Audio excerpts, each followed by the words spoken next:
Hey there, curious history buffs. Have you heard the legend of the ancient race of giants of Nevada?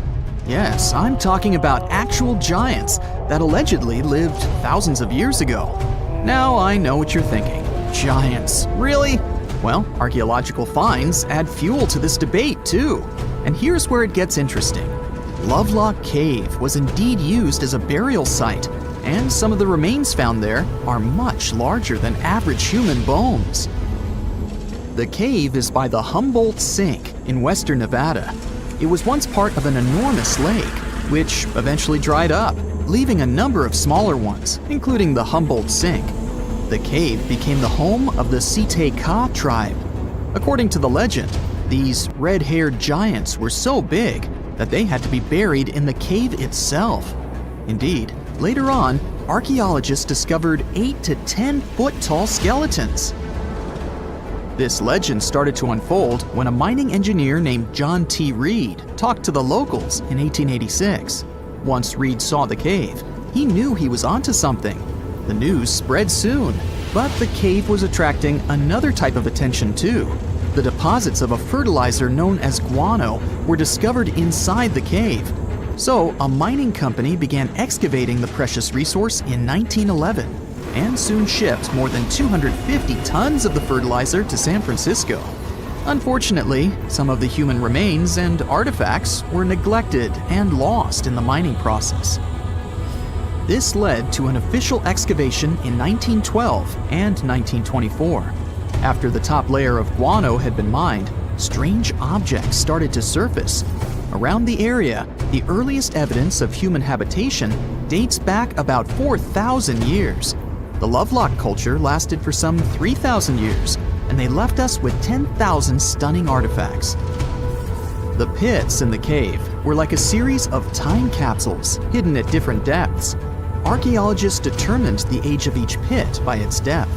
It turns out that many different groups used the cave for storage over a really long time, and the things they stored there give us a really cool glimpse into their cultures.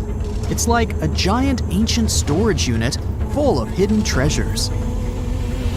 What have the researchers found besides the giant bones, you might ask? Some other bodies were mummified using a method similar to the one applied by ancient Egyptians.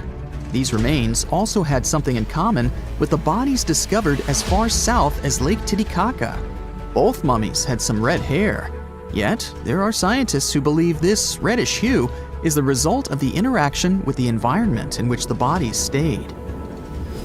So, while the story of the red-haired giants may be a wild and intriguing tale, not everyone is convinced.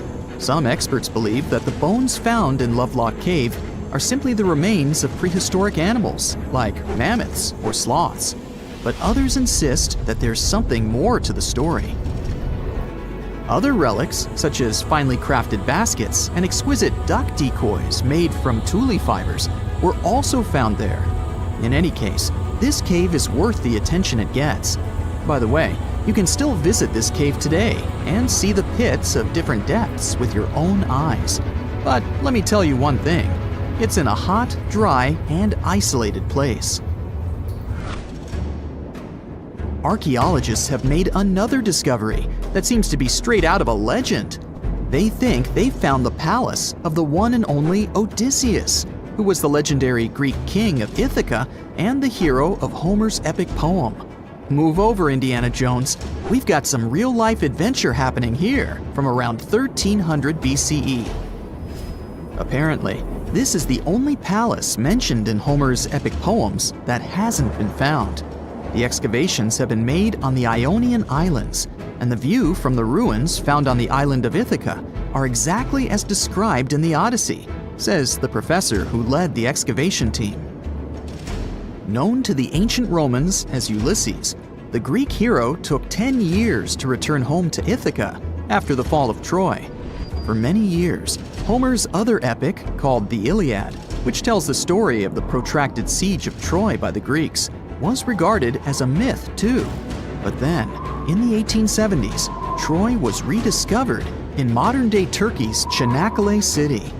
So, if they found Troy, who's to say they couldn't find Odysseus's home? The researchers were following Homer's words as a roadmap. The excavation site has a building complex with 2 levels. It has important finds, such as storerooms and workshops, a complicated drainage system, and fragments of pottery. It also has a well from the 8th century BCE, which is around the time when Odysseus is believed to have been the king. Yet, not everyone is convinced that the team has actually discovered the home of Odysseus. A British researcher named Robert Biddlestone insists that Homer's description of ancient Ithaca isn't very similar to the island that now has its name, and that Odysseus's kingdom was actually on the Isle of Cephalonia. However, Italian archaeologist Adriano La Regina might have a more realistic approach to this debate. He says that whether this find has a connection to Ulysses or not, what's more important is the discovery of this royal palace.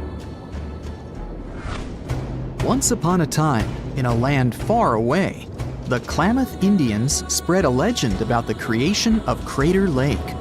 Okay, maybe this land is not that far away, and it still exists. You can find it in south-central Oregon, in the western United States.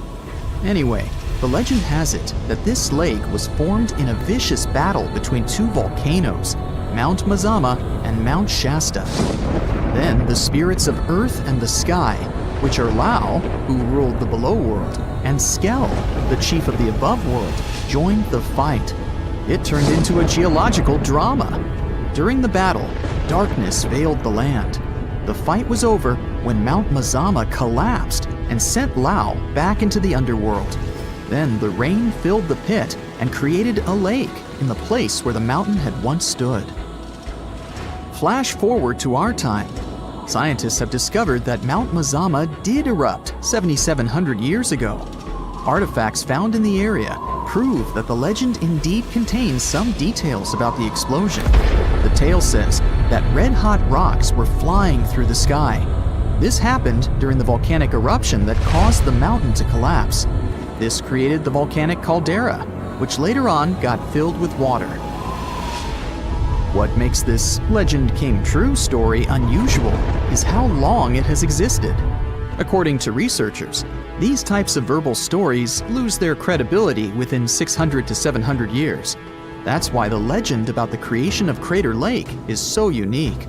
So many generations, for hundreds of years, have been accurately passing down the information. This volcanic Crater Lake is now in a national park. It's famous for its deep blue color. The water in it is extremely clear. If you visit it today, the water you'll see won't be the same as for someone who will visit the place 250 years later. Because there are no rivers flowing into or out of the lake, the existing water evaporates and the lake gets filled again by rain and snowfall. Basically, every 250 years, the water is replaced. Plus, this lake is almost 2,000 feet deep, which makes it the deepest lake in the United States. Swimming is okay in the lake, but there's only one legal and safe trail to get to the shore. There are other activities, such as fishing and boat tours. Shared human experiences, such as birth, marriage, and aging, may explain why certain tales are shared globally. Similar struggles and obstacles faced by humans around the world generate similar themes in traditional stories about love, parenting, and mortality. So, do you have legends or tales you've heard of from your grandparents? Who knows? Maybe your ancestors, too, witnessed a cool historical event. A comfortable abode with a gorgeous view of the Mediterranean Sea will serve as a perfect rain shelter. Well, this is what a real estate advertisement might have looked like for Neanderthals 100,000 years ago. Welcome to the weird and wonderful caves you could live in, or not. Of course, back then, neither real estate and advertising had been invented yet. Never mind the fact that Neanderthals couldn't build houses and often lived in caves. Yet, one of those caves looks an awful lot like a residential building. It's situated inside a high limestone cape called the Rock of Gibraltar. If the Neanderthals had had an economy, the caves inside this rock would have cost a bundle. Navigators discovered it in 1907. They just spotted a big hole inside the fortified rock. For many years, scientists have studied this place and found some traces of Neanderthals. They discovered ancient tools in the cave and bones of old animals. But the coolest thing was, they found 4 caves inside the rock. It was like a residential complex. Neanderthals lived alongside neighbors and helped each other hunt and fish. They created feather decorations and painted abstract drawings on the walls. Imagine our ancient predecessors hanging out in these caves 100,000 years ago. And now, scientists hang out there and study the primeval past of Neanderthals in detail. At the end of 2021, archaeologists uncovered a gap inside one of the caves leading to an unknown tunnel. They crawled through this hole and opened a new space under the cave roof. This place has been closed off from the outside world for over 40,000 years. And it seems it was one of the most prestigious apartments in the entire mountain complex. It has high ceilings with ancient stalactites. The ruined stone curtains divided the apartment into several rooms. Scientists also found the remains of ancient animals and scratches on the walls. It seems that Neanderthals had never lived here, but they used to visit this place. Archaeologists found the shell of a sea snail called dog-whelk. One of the Neanderthals brought it here for some reason, but the primary owners of this place were hyenas. These caves show that Neanderthals were closer to humans than to monkeys. They had a way of life and even some customs. There's still a lot of work ahead, and scientists hope to find new rooms inside this rock. Meanwhile, in 2003, archaeologists discovered another early dwelling on the Isle of Flores in Indonesia. Among the green jungle, they found a cave with ancient tools. At first, everyone thought the human ancestors lived here, but then scientists discovered an unusual skeleton of an adult. A thorough analysis showed the skeleton belonged to a 30-year-old woman, 3.5 feet tall, just above the waist of an average adult. The woman's weight was equal to the weight of an adult shepherd. The skeleton didn't belong to Neanderthals or Australopithecines. It was a new unknown species, which scientists called Homo floresiensis, or simply the Hobbit. Also, there were remains of unusual ancient animals in the cave. It was an elephant the size of a cow, some large storks, and giant rats. Archaeologists have found out that hobbits were not the owners of this place. The main inhabitants were the rats the size of a cat. Maybe they were fighting the hobbits. Some analysis shows that Homo floresiensis wasn't our direct ancestor. They were in a separate branch of evolution. The hobbit skeleton looks more like that of a monkey than of modern humans.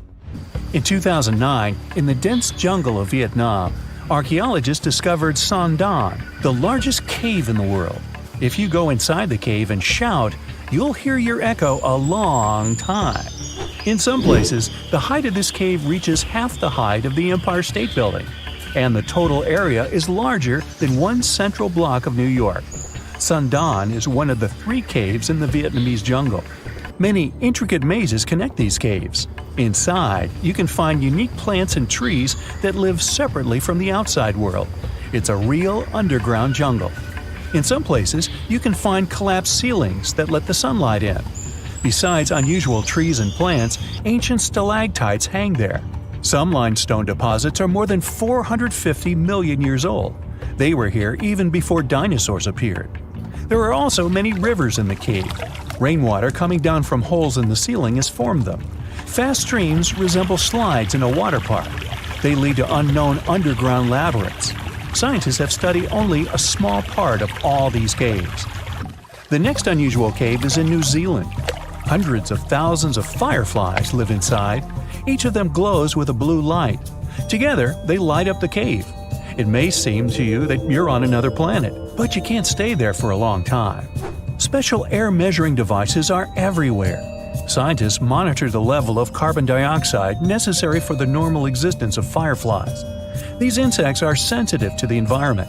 If there are many people in the cave, or they stay there too long, the park staff will ask them to leave the place. It's like you're literally stealing oxygen from the fireflies. We've seen some pretty amazing caves so far, but how about a scary one? We're going to the desert of Yemen's Al-Mara province.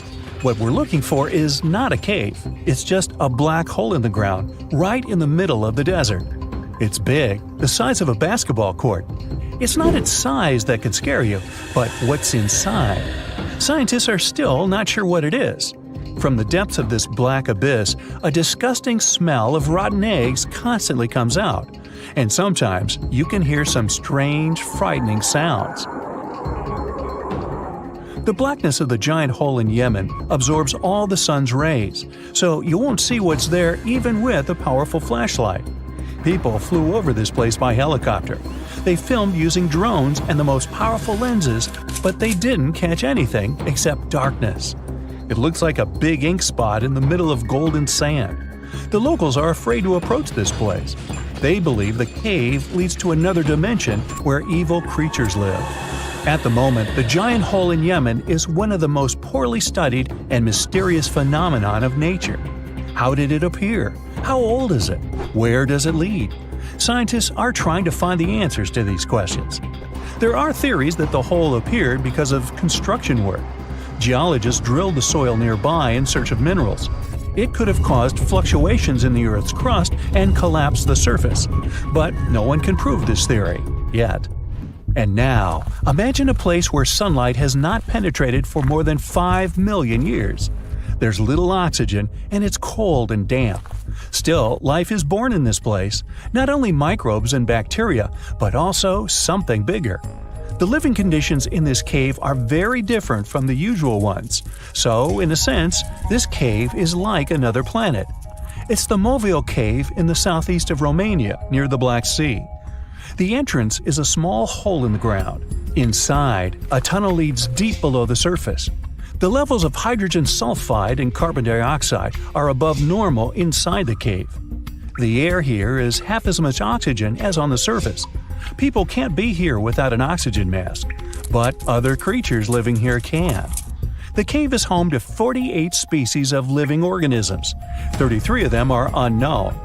Here you can meet some unusual insects, white snails and white spiders, millipedes with huge whiskers, transparent shrimp, and unique species of leeches.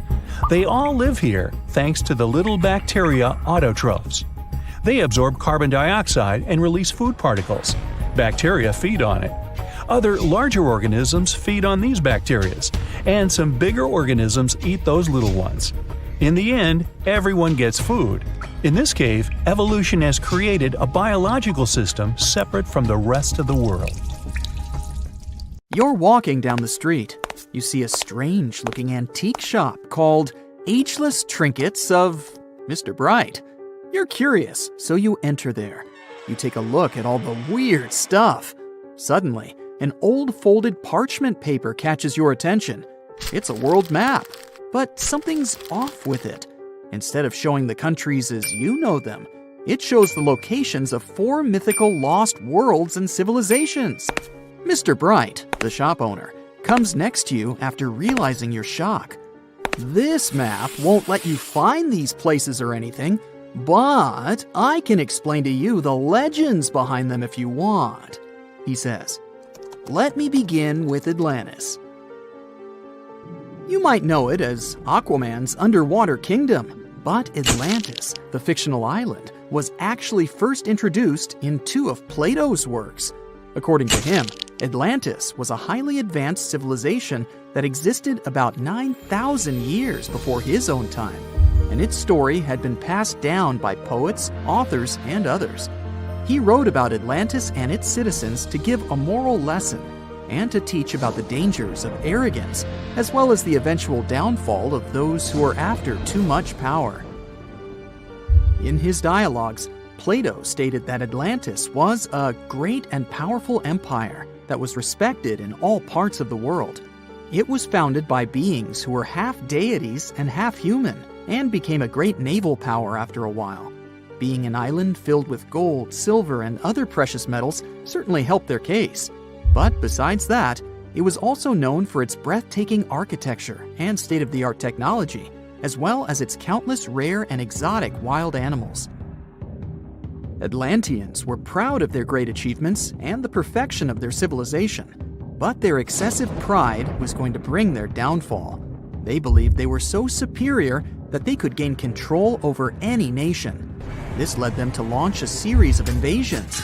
they conquered many of the Mediterranean lands, but when it was time to enter Athens, Athenians pushed back with an extraordinary force, so the Atlanteans were finally defeated. Plato stated that deities then got angry at Atlanteans because of how wicked, greedy, and immoral they became. So they punished them by sending earthquakes, which caused Atlantis to sink beneath the sea. Although the earliest written records of Atlantis were Plato's works, some people still believed his story to be based on truth and tried to identify the island of Atlantis with actual countries. Some people suggested it may have been located in the Mediterranean Sea, near the coast of Spain or Italy. Others thought it may have been located in the Caribbean, off the coast of Central or South America, but there was no solid evidence to support any of these claims. One theory, in particular, seemed more plausible than the others, though. Located in the Aegean Sea, the island of Santorini was the home of a highly advanced Minoan society. However, due to a huge volcanic eruption, it was destroyed about 3,600 years ago, causing the Minoan civilization to suddenly disappear. These similarities between the fictional Atlanteans and the historical Minoans made Santorini a good candidate for the speculations. Yet again, there were still major flaws with it, such as how the time when Plato said Atlantis was destroyed doesn't coincide with the time of Santorini's eruption. So Atlantis still continues to be regarded as nothing more than a popular legend in the scientific world. Now, let's move toward the northeast direction on the map, Mr. Bright says. According to Celtic Breton mythology, there once was a magnificent city called Ys, also known as Caris, that towered over Douarnenez Bay in France's Brittany region. It was the most wealthy city in the entire Atlantic. It was especially famous for its beautiful gardens and buildings, and its citizens were all living comfortably and happily there. Dahut, who was King Bradlon's daughter in Breton legends and literature, had a deep love for the sea. She begged her father to build a city at the edge of the sea, and that is how the city of Ys was established. Little did she know that she would be the one responsible for the destruction of her father's beloved gift. You see, since the city was surrounded by the sea, it needed to be protected by a dike equipped with floodgates, and these gates could only be opened at low tide. And the only one who had the keys to these gates was the king himself. One day, a handsome red knight arrived at the city, but couldn't pass the gates. Dahut was so taken by him that she wanted to let him in. She knew that her father was the keeper of the only key to the city, so she sneaked into his room and stole it from him. Then she gave it to the Red Knight so that he could enter the city and they could be together. However, the Red Knight turned out to be the Prince of Darkness, and he intentionally left the gate open to the raging sea. The waves soon swallowed all of Ys. King Gradlon was able to escape on his magical horse, but Dahut couldn't. She turned into an evil mermaid who lured sailors into the sea. Today, if you go to Quimper, a city in Brittany, northwest France, you can find the statue of King Gradlon riding on his horse. Although the city of Ys is a legend, Brittany coast locals believe that on the days when the waters are calm, you can still hear the tolls of the city bells deep under the sea, if you listen carefully. Mr. Bright then points at the Indian Ocean on the map and says, "Now, have you heard about Lemuria?"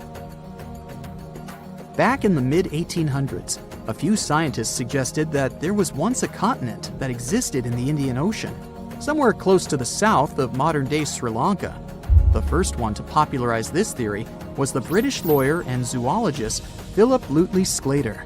In his paper, The Mammals of Madagascar, he stated that he found lemur fossils in India, and not in Africa. However, this discovery was extremely shocking to him because of the fact that lemurs' original homeland, Madagascar, is much closer to Africa. He proposed that this was possible only if some larger continent connected the two once. He stated that this continent must have eventually sunk to the ocean floor. He then named it Lemuria, and hence the theory was born. People who came after Sclater took his theory a step further and thought that Lemuria was also the home of an extinct race of humans called Lemurians, who had 4 arms and enormous bodies, and were also the ancestors of modern-day humans, as well as lemurs. Of course, as new scientific discoveries were made on plate tectonics, evolution, and the study of DNA, the theories regarding the fictional continent called Lemuria were debunked. The last fictional land on the map is Agartha, Mr. Bright says. Taking its roots from Eastern mysticism, one legend says there's a kingdom called Agartha that is located deep beneath the surface of the earth. It's where all 4 corners of the world are connected by paths and tunnels.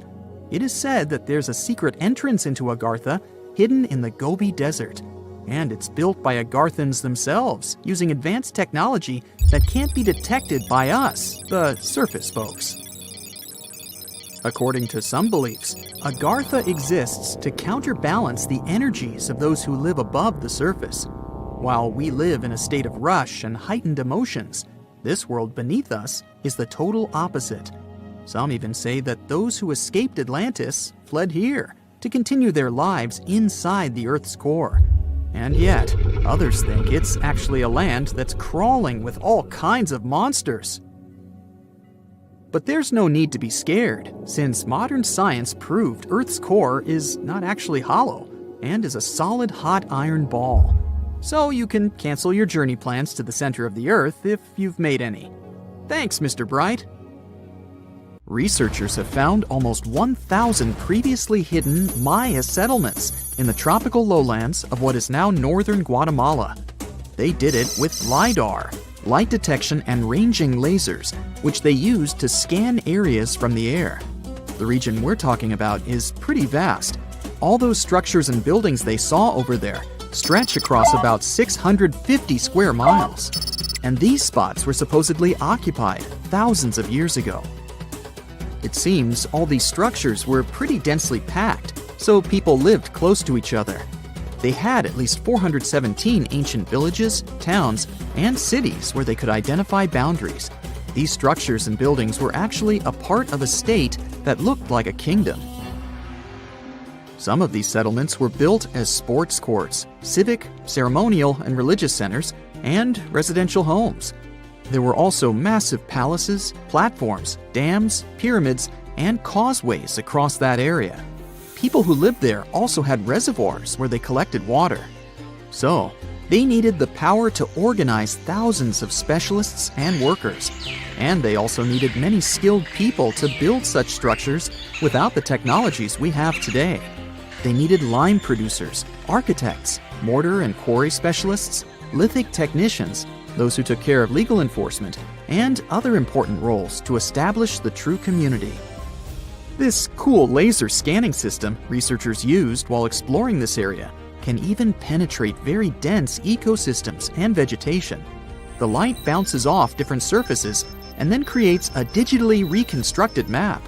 This map is based on how much time it takes for the pulses to get back to a receiver. So, with this laser system, they discovered there were also lowlands for agriculture. So why exactly did the Mayas settle in this region? It was a specific area. Plus, it was hard to build such an amazing kingdom in a tropical rainforest climate. Back in the old times, ancient peoples had mostly inhabited areas in drier climates. Over there, they would build water resources, which were some sort of the basis of society and a source of life. An example of this is Teotihuacan of Highland Mexico, although they did have a couple of navigable rivers they could use for transport and trade. But these rainforest areas had their advantages too. The Maya used natural resources like limestone, which was their primary building material, salt, and the volcanic rock obsidian, which they used for different tools. Also, they managed to find enough dry land to live and build homes there. The lowlands were seasonal swamps called bajos, and they were perfect for agriculture because of the fertile soil. Generally, the Maya built settlements that could endure rainy periods too.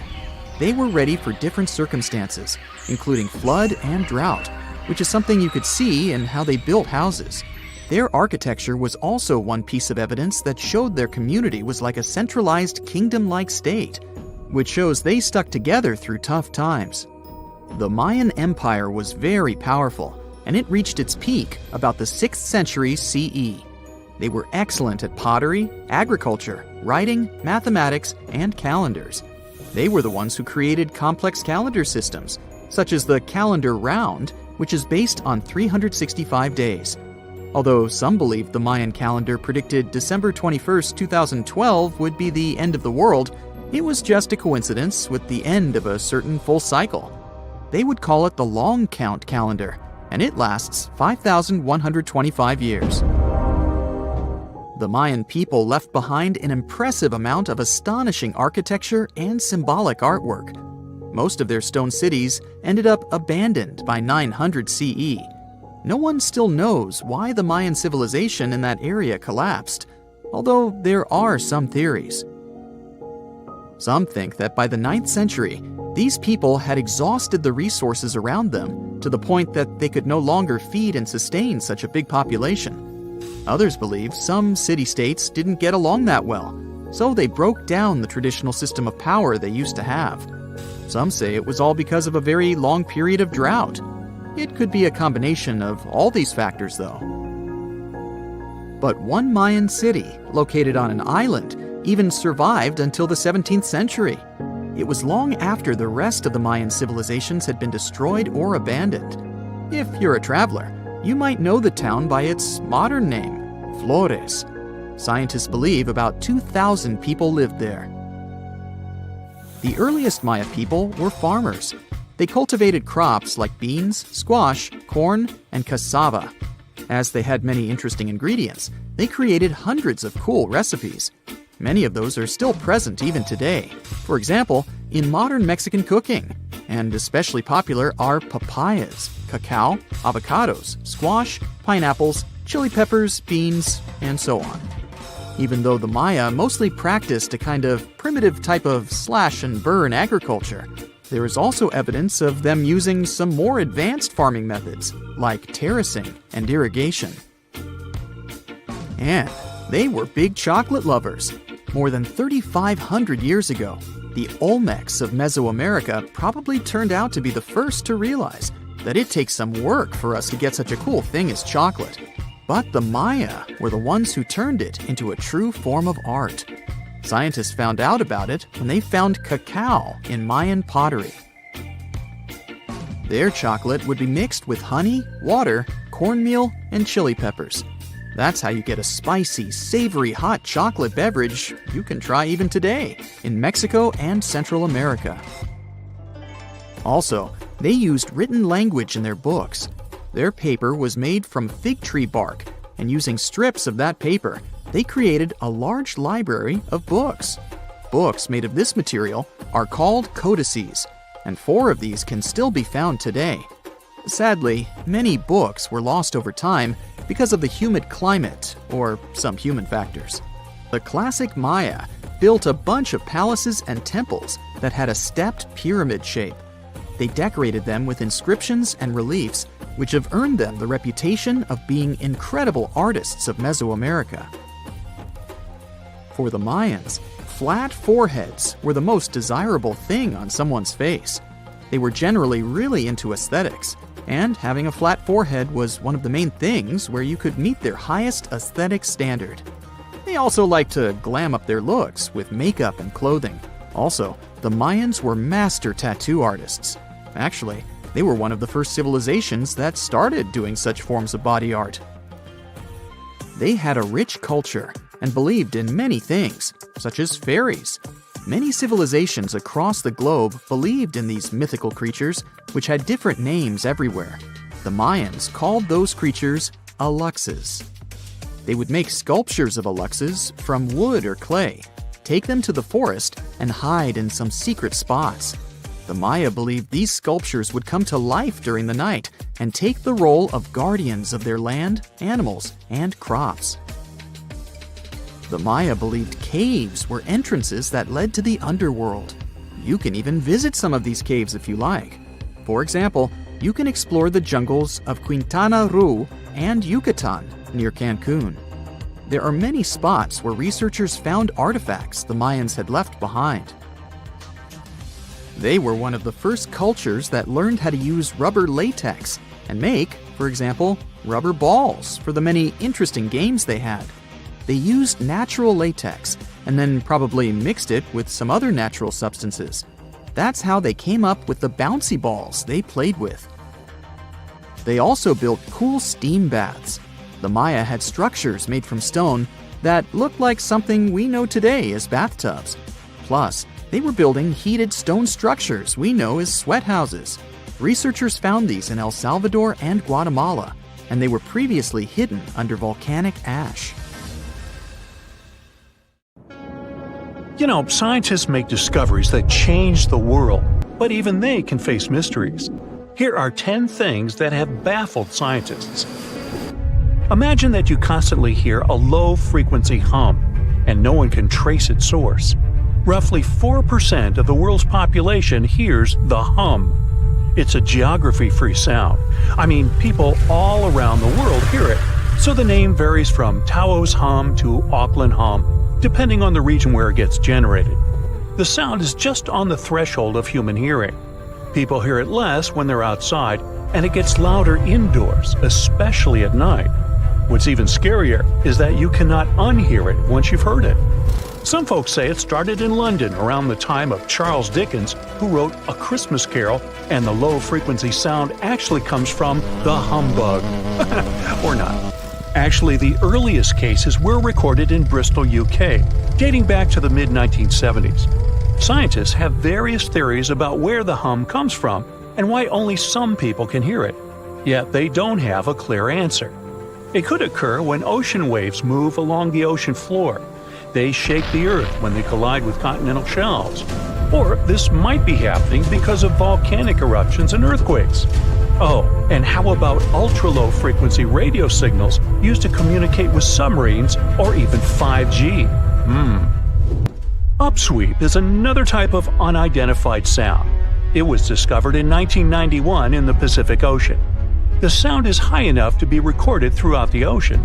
Scientists theorize that the sound could be related to underwater volcanic activity. Interestingly, the volume of the sound has been diminishing compared to its volume when it was first discovered, yet it still can be detected. Plus, it's seasonal. It reaches its highest volume in spring and fall. Is it related to seasonal changes? No one really knows for sure. The next mysterious thing is a cone-shaped monument found in the Sea of Galilee in Israel.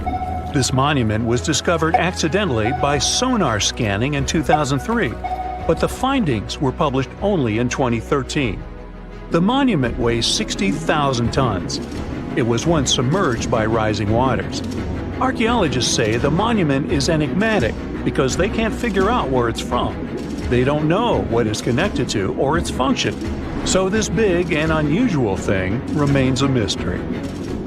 Now let's move to Göbekli Tepe, Turkey. This place offers you one of the most archaeologically significant sites in the world. Why is it important?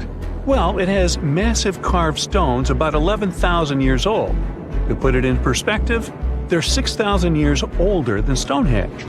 Ancient people placed these stones before they began farming or crafting metal tools or pottery. So the existence of this place goes against the chronology of civilization we're familiar with, where people farmed first and built second. Apparently, it wasn't like that. In any case, a good question is, what was the purpose of this site? Was it built to worship some spirits? Yep, archaeologists believe it might be the world's oldest temple. Okay, say this with me. Paleodictyon notusum. Yeah, I know it sounds like a chemical formula.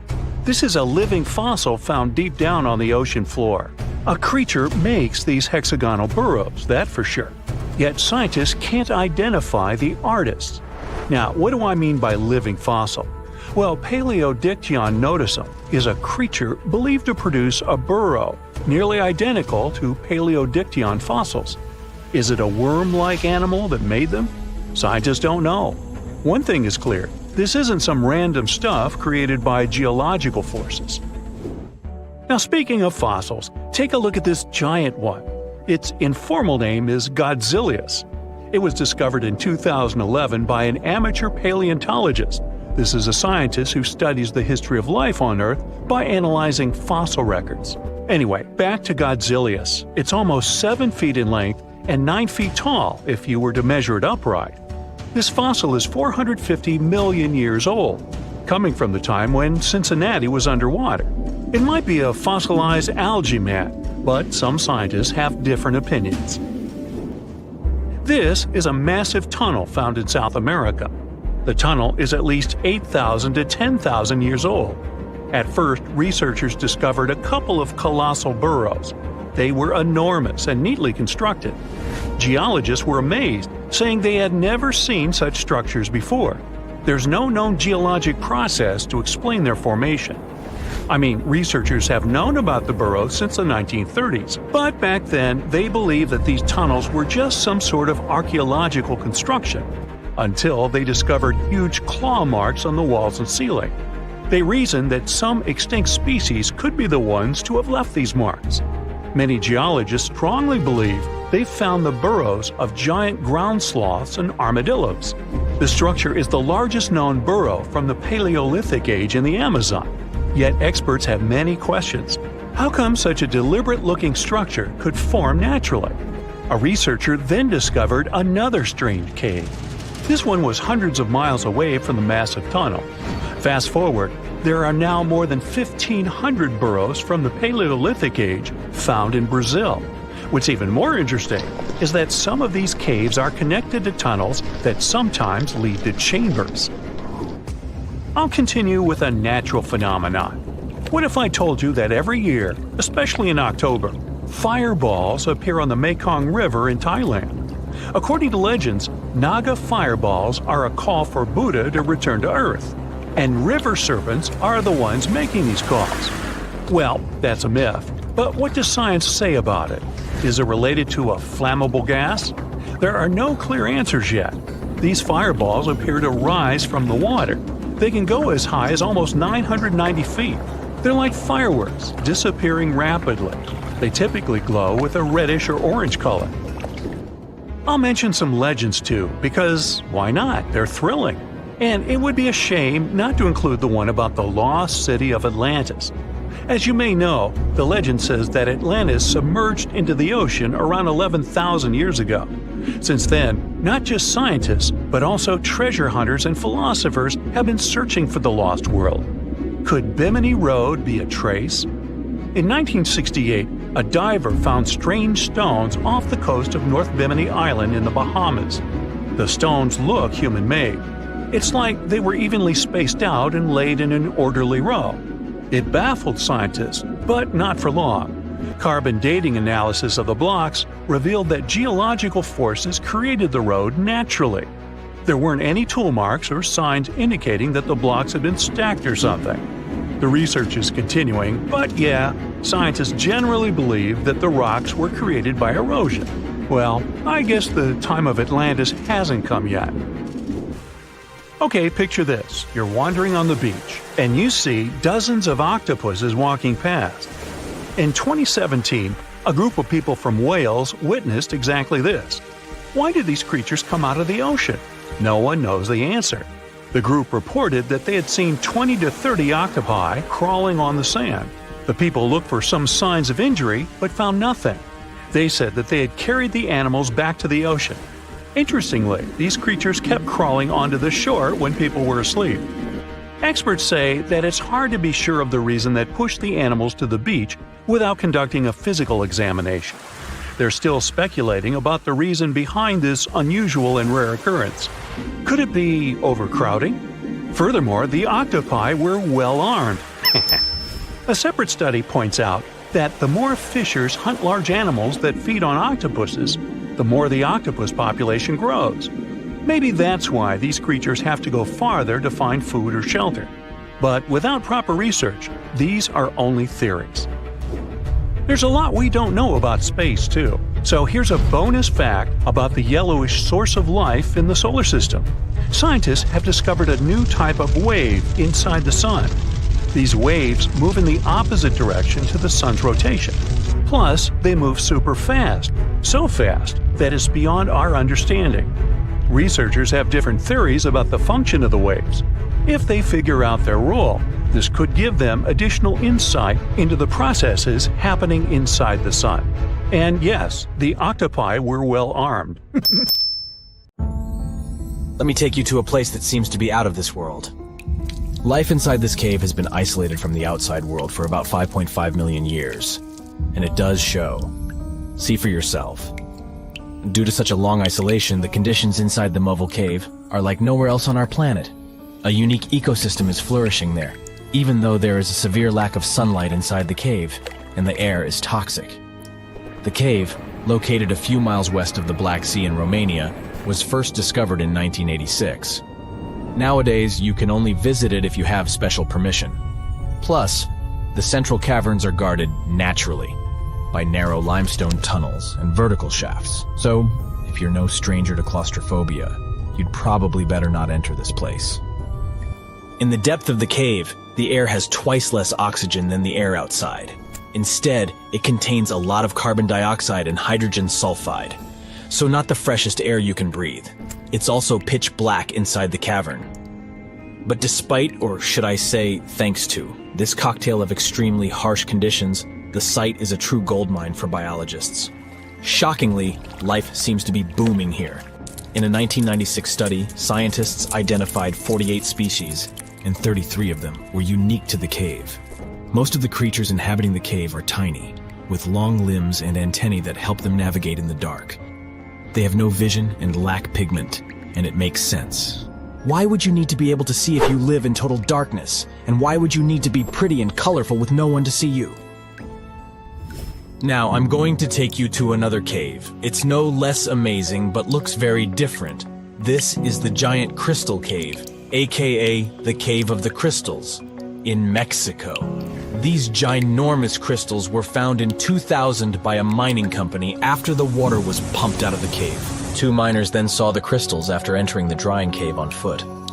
These awe-inspiring crystals are actually massive gypsum pillars hidden 984 feet underground. They're anchored to the walls and the floor of the scorching hot cave. Scientists estimate that the crystals could have been already growing for 500,000 years. That's why many of them are so long and wide that you can walk across them. Unfortunately, visiting this wonder of nature is impossible at the moment. But maybe it's for the better, since the Giant Crystal Cave is a dangerous place that can easily turn into a trap. For tens of thousands of years, it was filled with groundwater, which was originally pushed upward into the opening by a magma chamber located in the depths of our planet. The magma under the cave kept the water hot, but eventually the temperature of the water dipped below 136 degrees Fahrenheit. As a result, the water started to fill with calcium and sulfate, whose particles began to recombine into gypsum. And then, white-tinted crystals took over the cave. And since they stayed underwater, they were able to keep growing. You don't have to fly to space to take a closer look at a black hole. Scientists have found something very similar to black holes in the southern Atlantic Ocean. A black hole has such an enormous gravitational pull that once something gets pulled inside, it doesn't have any chance to escape. Even light can't get out of a black hole. But ocean black holes seem to be almost as powerful as their space relatives. But instead of catching the light, they do the same with water. Ocean eddies are massive whirlpools that spin against the main current. They usually swirl billions of tons of water, and most of them are larger than a city. These whirlpools are so powerful that nothing trapped by them can escape. But the scariest thing is that you might not even notice heading into one of them. These things are so huge that you won't spot their boundaries until it's too late. When scientists started exploring ocean vortices with the help of satellites, they discovered the borders of several eddies. After that, they managed to prove that, mathematically, these whirlpools are the same as mysterious black holes in space. Massive eddies are surrounded by super tight barriers where fluid moves in closed loops. Even water can't get out from the inside of these loops. That's why tight ocean vortices play the role of enormous containers. Water inside them can be totally different from the ocean surrounding an eddy. And I'm not only talking about its temperature. The salt content inside and outside a whirlpool often differs as well. On the thin Curonian spit splitting the Baltic Sea from the Curonian Lagoon, there is one of the most bizarre places on Earth. Locals call this area the Dancing Forest because pine trees in this forest have shockingly unusual shapes. They twist in spirals and circles along the ground. There are some theories why it could be happening, of course. Some people claim that huge amounts of positive and negative energies once clashed in that spot. More down-to-earth individuals believe that the reason is geological. Sandy soil in the area is too unstable to hold trees growing upright. The most popular is the idea that strong winds blowing from the water influence the shape of the trees. In any case, experts haven't come to the final conclusion yet. Look at these underwater crop circles. For the first time, they were spotted in 1995, close to southern Japan's coast. Local divers called these 7 feet wide structures mystery circles. The enigma had been plaguing many minds for almost 16 years until the culprit was finally caught. Imagine the researchers' surprise when it turned out to be a male pufferfish. The fish needs a bit more than a week to build one circle, and the aesthetics are obviously crucial. A male is swimming inside the circle, digging valleys in the sand with its fins. But that's not all. The fish also use shells and corals to decorate particular parts of their circles. This whole build-a-circle thing has a practical purpose as well. The way a male fish swims pushes the sand toward the center of the circle and creates a mound which later serves as a nest. The next mystery on our list is in the Caribbean. Just off the coast of Belize, there's a giant sinkhole. That's the Great Blue Hole. It's about 1,000 feet across and more than 400 feet deep. Once, a long time ago, this hole was a cave. But then rising waters filled it, making it collapse in on itself. The deeper you'll descend into the Great Hole's crystalline waters, the darker it will become. You'll see tons of stalactite-filled caves there, but entering them is extremely dangerous, unless you want to get hopelessly lost. Once you reach a depth of 50 feet, you'll notice that the water is shimmering. That's the invisible line dividing the sinkhole's salty top from the freshwater abyss. You might want to turn back right now. Who knows what you might come across in the murky depths. There was an old Amazonian legend that told about the river that was so hot that it boiled. And it was believed to be just a legend until Peruvian geoscientist Andres Russo questioned if the river could be real. All experts denied such a possibility. After all, hot rivers do exist, but only in the areas where there are volcanoes. As for the part of the country mentioned in the legend, there are no volcanoes in that region. But Andres Russo was too dedicated to give up. And in 2011, he finally located the river from the legends. The water in it was indeed steaming hot. Its temperature was 186 degrees Fahrenheit, not boiling, but pretty close to this point. But what shocked the researcher the most was the size of the river. One could think that the almost boiling water was the result of the activity of an underwater hot spring. But thermal pools are always small, while the river is 20 feet deep and flows for almost 4 miles. This is the only river of its kind on our planet. In November 1922, a boy walked through the desert mountains of Egypt and discovered some ancient steps carved into the rock. Subsequently, this find became one of the world's largest and most significant archaeological discoveries. This step was part of Tutankhamun's untouched tomb. Archaeologists found about 5,000 ancient objects, including jewelry, fabrics, painted vases, and funeral masks. You've probably seen one of them. It has become one of the most recognizable attributes of ancient Egypt. More than 100 years have passed since then, and now humanity has finally become close to another large-scale discovery, the tomb of Cleopatra. This queen was the last active ruler of the Ptolemaic Kingdom of Egypt, who sat on the throne from 51 to 30 BCE. There are many ancient records about Cleopatra, her reign, and her unusual personality, but until now, no one has discovered the secrets about her passing away in the burial place. So, one archaeologist, Dr. Kathleen Martinez, has been studying ancient records and temples around Alexandria for decades, and concluded that the tomb of the queen should be located under the ancient city of Taposiris Magna, founded in 280 BCE. It was a big city on the northern coast of Egypt where tens of thousands of people were engaged in trade and industry, and it seems that Dr. Martinez's guesses turned out to be correct. She and a group of archaeologists have discovered a secret underground tunnel near Alexandria, with a length of about 0.8 miles. It was cut into the rock under Taposiris Magna's temple. During further excavations, they found many things that indicate Cleopatra's tomb lies in the tunnel's depths. It's also possible that she is buried there together with the Roman commander, Mark Antony. According to ancient records, Cleopatra and Mark Antony loved each other and together opposed the Roman Senate, which declared Antony a traitor. The fact that natural disasters have occurred on the territory of Taposiris Magna for thousands of years can complicate the excavations. Earthquakes and floods destroyed the city and possibly flooded its underground tunnels. But archaeologists hope the ancient tomb remains untouched, and that it hides many treasures and records about the royal life of ancient Egypt during the reign of the last dynasty. There's a chance that excavations will go underwater and in the mud. This will require much time and funding, but archaeologists are sure it's worth it. Anyway, it's too early to say that Cleopatra is really buried there, but scientists have found many things in the tunnel that confirm this, including clay pots, dozens of coins with the image of Cleopatra and Alexander the Great, as well as a bust with the image of the Egyptian queen. Cleopatra is still one of the most popular personalities in Egypt, on an equal footing with Ramesses III and Tutankhamun. She inspired many films, paintings, and books, but what made her so popular?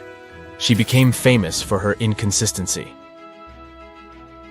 She was a beautiful, intelligent ruler who pulled Egypt out of the crisis and made it a prosperous power. Medieval Arabic texts say she knew chemistry, mathematics, and philosophy, and may have written several scientific books. She knew several languages and had excellent diplomatic skills. At the same time, there are many legends that she was a femme fatale who drove many men crazy. However, there's no evidence that her beauty was incomparable. The image of a stunning model was created by Hollywood when it made several films where famous actresses performed the role of Cleopatra. And the Roman Emperor Octavian, the adopted son of Julius Caesar, specially created the image of Cleopatra as an insidious seductress because he was her enemy. Even though she was born in Egypt, Cleopatra wasn't an Egyptian. Her ancestors were Greeks, among whom was one of the generals of Alexander the Great. However, the people of Egypt loved her. She learned the language and was very sensitive to the traditions of this country. She knew the history, mentality, and customs of ancient Egypt well. She raised the level of its economy and strengthened its status as a world power. Much of this was made possible thanks to her cunning and impressiveness. She loved theatrical performances and lavish celebrations. She knew how to surprise people and put on a show. But behind the exterior image of a luxury lover was an intelligent and calculating ruler. Ancient Egypt was a rich, luxurious country, and Cleopatra did everything to increase its wealth and strengthen its position in the international arena. For example, she was once in conflict with her brother Ptolemy XIII Odd. The queen knew that she wouldn't be able to resist him, so she decided to attract Julius Caesar to their side. The Roman emperor arrived in Alexandria, where Cleopatra wanted to meet him, but Ptolemy knew about her plans and was about to prevent her from coming to Caesar. Then, instead of a rich and noisy arrival, Cleopatra decided to make her visit inconspicuous. She wrapped herself in a carpet or linen bag the emperor's servants carried into Caesar's private chambers. Cleopatra emerged from the carpet and impressed the Roman emperor with her beauty and determination. As a result, they fell in love with each other and became close allies. After some time, she impressed another influential Roman for diplomatic purposes. She arrived to meet Mark Antony on a golden barge with purple sails and silver oars. Cleopatra was dressed in the image of Aphrodite and sat under a magnificent canopy. Her servants dressed like cupids and were blowing her fan and burning incense. But Cleopatra created such a show for a reason. She knew that Antony revered Greek mythology and considered himself the embodiment of Dionysus. As a result, He was so impressed with this woman that he ended up marrying her. Cleopatra defended her crown, strengthened her alliance with Rome, and bore Antony 3 children. In Egypt, they threw big parties and enjoyed wealth with power. However, the relationship of a high-ranking official with the Egyptian queen caused a scandal in Rome. Octavian was Antony's primary opponent in the struggle for power, so he exploited the situation to darken the competitor's reputation. He used propaganda to make Cleopatra an insidious seductress in the eyes of Roman citizens. He accused Antony of succumbing to her charms. The Roman Senate supported Octavian and declared Cleopatra an enemy. In 33 BCE, this conflict reached a high point when Antony's navy clashed with Octavian's fleet. The latter won and forced his enemy to flee to Egypt with Cleopatra. According to some records, they took refuge near Alexandria. Pursued by the Romans, they hid in one of Cleopatra's palaces and met their end. Some legends say that Cleopatra was an expert in poisons. She provoked a venomous snake, a viper or an Egyptian cobra, to bite her. Also, according to another legend, she pricked herself with a poisonous needle. There's a theory that Cleopatra always carried an ampule with poison inside her hairbrush. And when she was cornered, she soaked the needle with this poison and pricked herself. None of this can be said for sure. Scientists are still trying to find out the truth. Perhaps when they reach Cleopatra's tomb, the world will get more answers about her tragic fate. She is considered the last ruler of Egypt. After her passing, Octavian plundered her palaces and temples and returned to Rome, where he became the main emperor.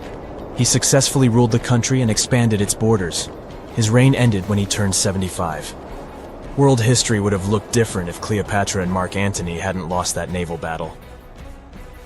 By the way, did you know that more time has passed between Cleopatra's reign and Neil Armstrong's flight to the moon than between the reign of the Egyptian queen and the construction of the Great Pyramid of Giza? Armstrong took a step on the Earth satellite in 1969, 38 years after the birth of Cleopatra. And the construction of the pyramid took place in 2560 BCE.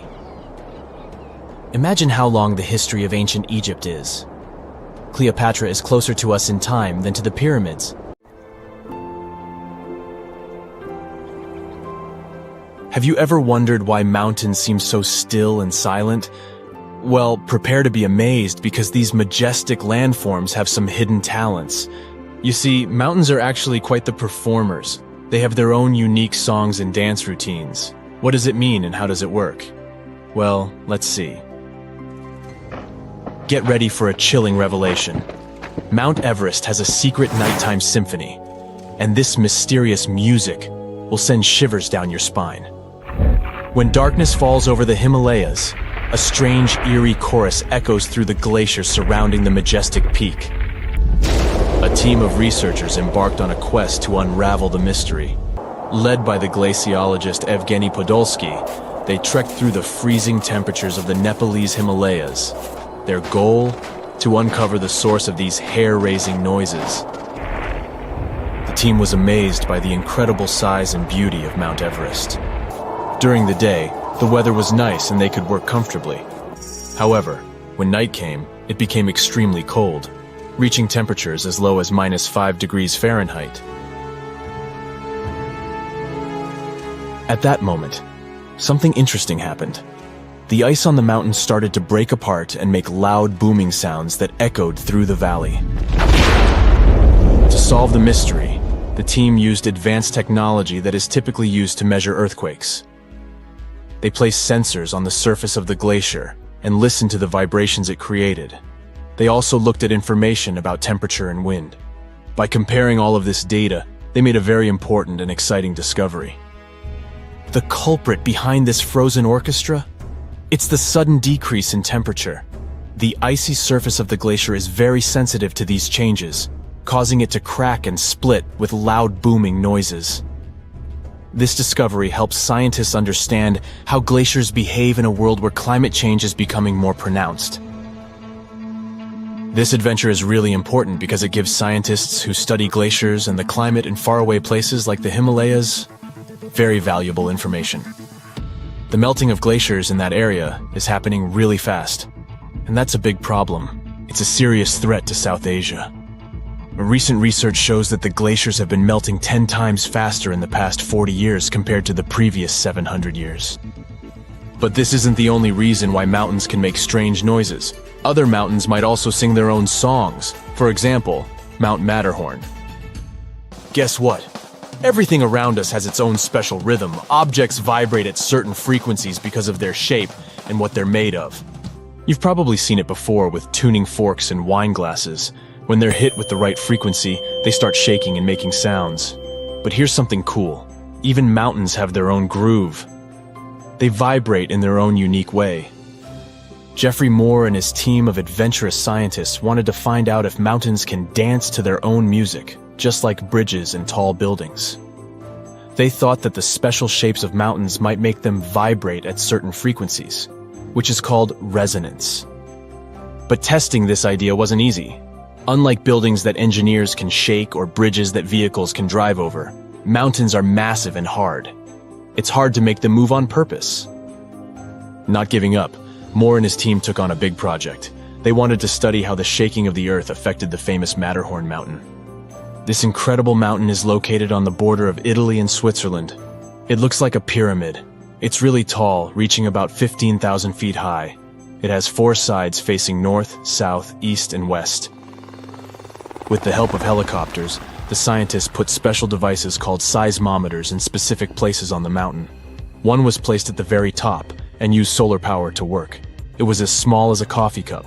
Another seismometer was tucked beneath the floorboards of a cozy hut on the mountain, and a third one was placed at the base of the mountain to compare the measurements. Together, they were the tiny observers that kept recording the movements of the mountain all the time. And they finally detected it.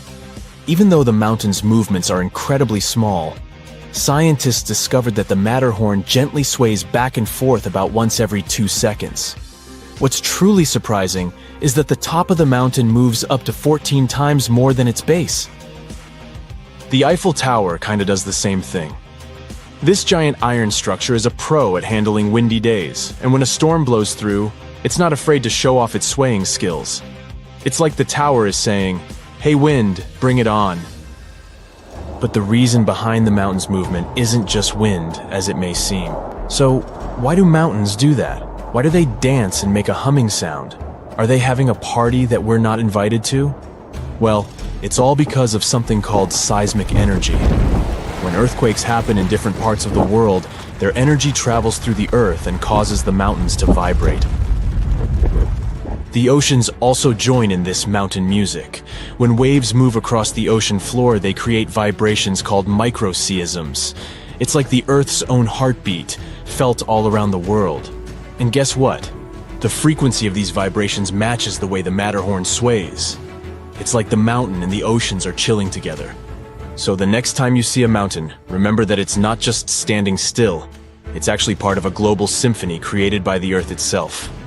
This research helps us learn how earthquakes can affect steep mountains that are prone to landslides and avalanches.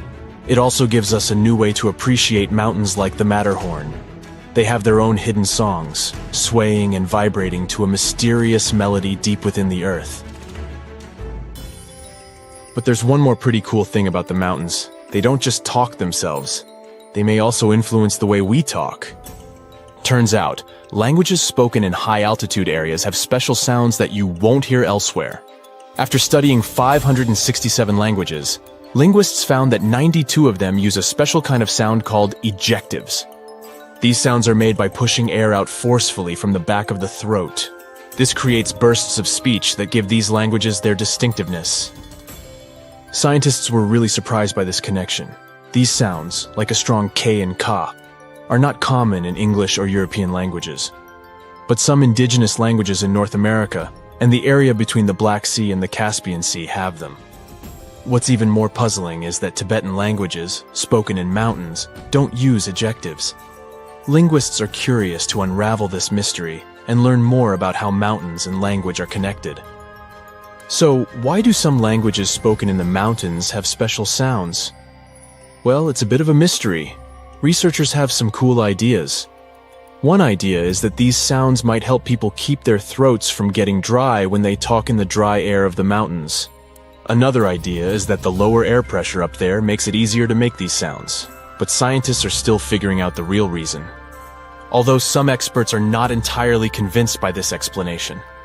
They say that while geography can influence language, there are other reasons why languages might be similar, like borrowing words from nearby languages or being close to each other. But this research has still given us some amazing insights. Mountains not only shape the way our world looks, but they also shape the way we talk. So, the next time you're exploring a mountainous area, listen carefully to the local language. You might hear unique sounds and words that are influenced by the mountains themselves. It's like nature is sharing its own special secrets through the language of the people who live there. And remember that the mountains themselves also have a voice, and they're speaking to us in their own special way. Scientists are still on an exciting adventure to uncover their secrets. So let's see what are some cool things they'll find out in the future. Stay tuned. Okay, let's play a little guessing game, shall we? Can you name the 6th largest river on Earth in terms of volume? That's the amount of water that flows through a waterway. The first couple of rivers are easy to list. Number 1, of course, is the Amazon River in South America. Then we have the Congo in Africa, and the Ganges in India. Feel free to name all the rivers on the planet. You won't get any closer to the answer. Why? Because this river is not on the surface, but underneath the waves of the Black Sea. In 2010, a team of scientists discovered this river while studying the Bosphorus Strait in Turkey. Sonar scanning revealed a channel at the bottom of the Black Sea. The channel had water flowing through it. It turned out that at places, it's 115 feet deep. That's 3 times as tall as your average telephone pole. This flow of water acts like a real river. It has rapids and waterfalls, and its volume is 350 times greater than that of the River Thames in London. Talk about a strong undercurrent. If it was a surface river, it would really be in the top 10. Bad news for the Madeira River in Bolivia and Brazil, the present number 6. But how did this underwater river form? The answer lies in the amazing features of the Black Sea. It gets its water from 2 main sources. The first are the rivers that flow into it, like the Danube, Dnieper, and Don. Lot of D's there. But more importantly, they are all freshwater waterways. On the other side, quite literally, there is the Mediterranean, and it's salty, like a lot. When this salt water gets inside the Black Sea, it goes straight to the bottom. You see, fresh water is lighter than salt water. This creates stratification. It's a fancy term that simply means that the 2 types of water don't mix together. Salt water has a higher density, so it drops right down to the bottom. If you want to see how that works, you can do an experiment at home. Pour mineral water into 1 cup and salt water into another. Table salt will do. Then put a grape in each cup. You'll see how it immediately sinks to the bottom of the cup filled with fresh water. The grape will stay afloat in the cup filled with salt water. The same thing is happening inside the Black Sea. But there is another side to this phenomenon. The upper layer of water is rich in oxygen. This means it can support life. The bottom layer, however, is anoxic. Yep, you guessed it. This means there is no oxygen at the bottom. But this isn't a bad thing. Because of this trait of the Black Sea, shipwrecks are able to survive for centuries. Oxygen decomposes wood. And from what material did the ancient people make their ships? That's correct, timber.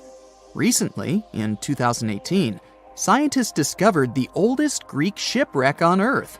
The merchant ship lies more than a mile deep at the bottom of the sea. Experts estimate that the vessel is 2,400 years old. The wreck was valuable for historians to study all the elements of ancient ship construction. From the mast to the rowing benches, it's all intact. The wreck lies some 50 miles off the coast of Bulgaria, but no one has seen it in person. Explorers sent a deep-sea ROV, or remotely operated vehicle, to film the wreckage. It was impossible for a diver to go down. But the Black Sea doesn't look that huge on a map. Could it be that deep?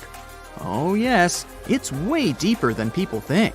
You could stack 6 Empire State Buildings at the deepest point of the Black Sea, around 7,257 feet. This inland sea isn't the only place on Earth where researchers have discovered shipwrecks and underwater rivers.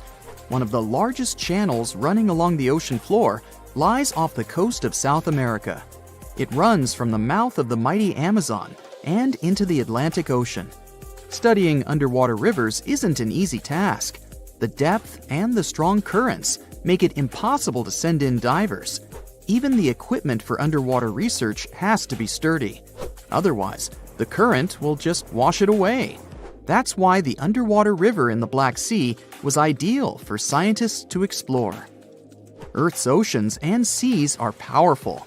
But, lucky for us, there are places where divers can admire underwater rivers. Ever heard of a cenote? Sounds Spanish. Well, that's because it is. Cenotes are underground caves. They form after the limestone above collapses, revealing the groundwater under them. The term cenote is associated with the Yucatan Peninsula in Mexico. Ancient Maya used them as water sources. In the Mayan language, the word cenote meant sacred well. Researchers estimate there are some 10,000 cenotes spread across the Yucatan Peninsula. You can also find them in other places, such as Cuba and Australia. Beauty is in the eye of the beholder, but unofficially, the most beautiful cenote is located just south of the town of Tulum in Mexico. The name reflects the cave's divine beauty, Cenote Angelita. But people don't visit this cenote to go swimming. Its bottom is much more interesting. A scuba tank is all you need to finally admire an underwater river firsthand. The waters are dark and foggy, so divers use powerful flashlights. After a 100-foot dive, a marvelous sight appears, an underwater river with trees along its banks. Some of them even have green leaves, just like any other water flow on dry land. But it's not really a river. Here comes the fascinating part.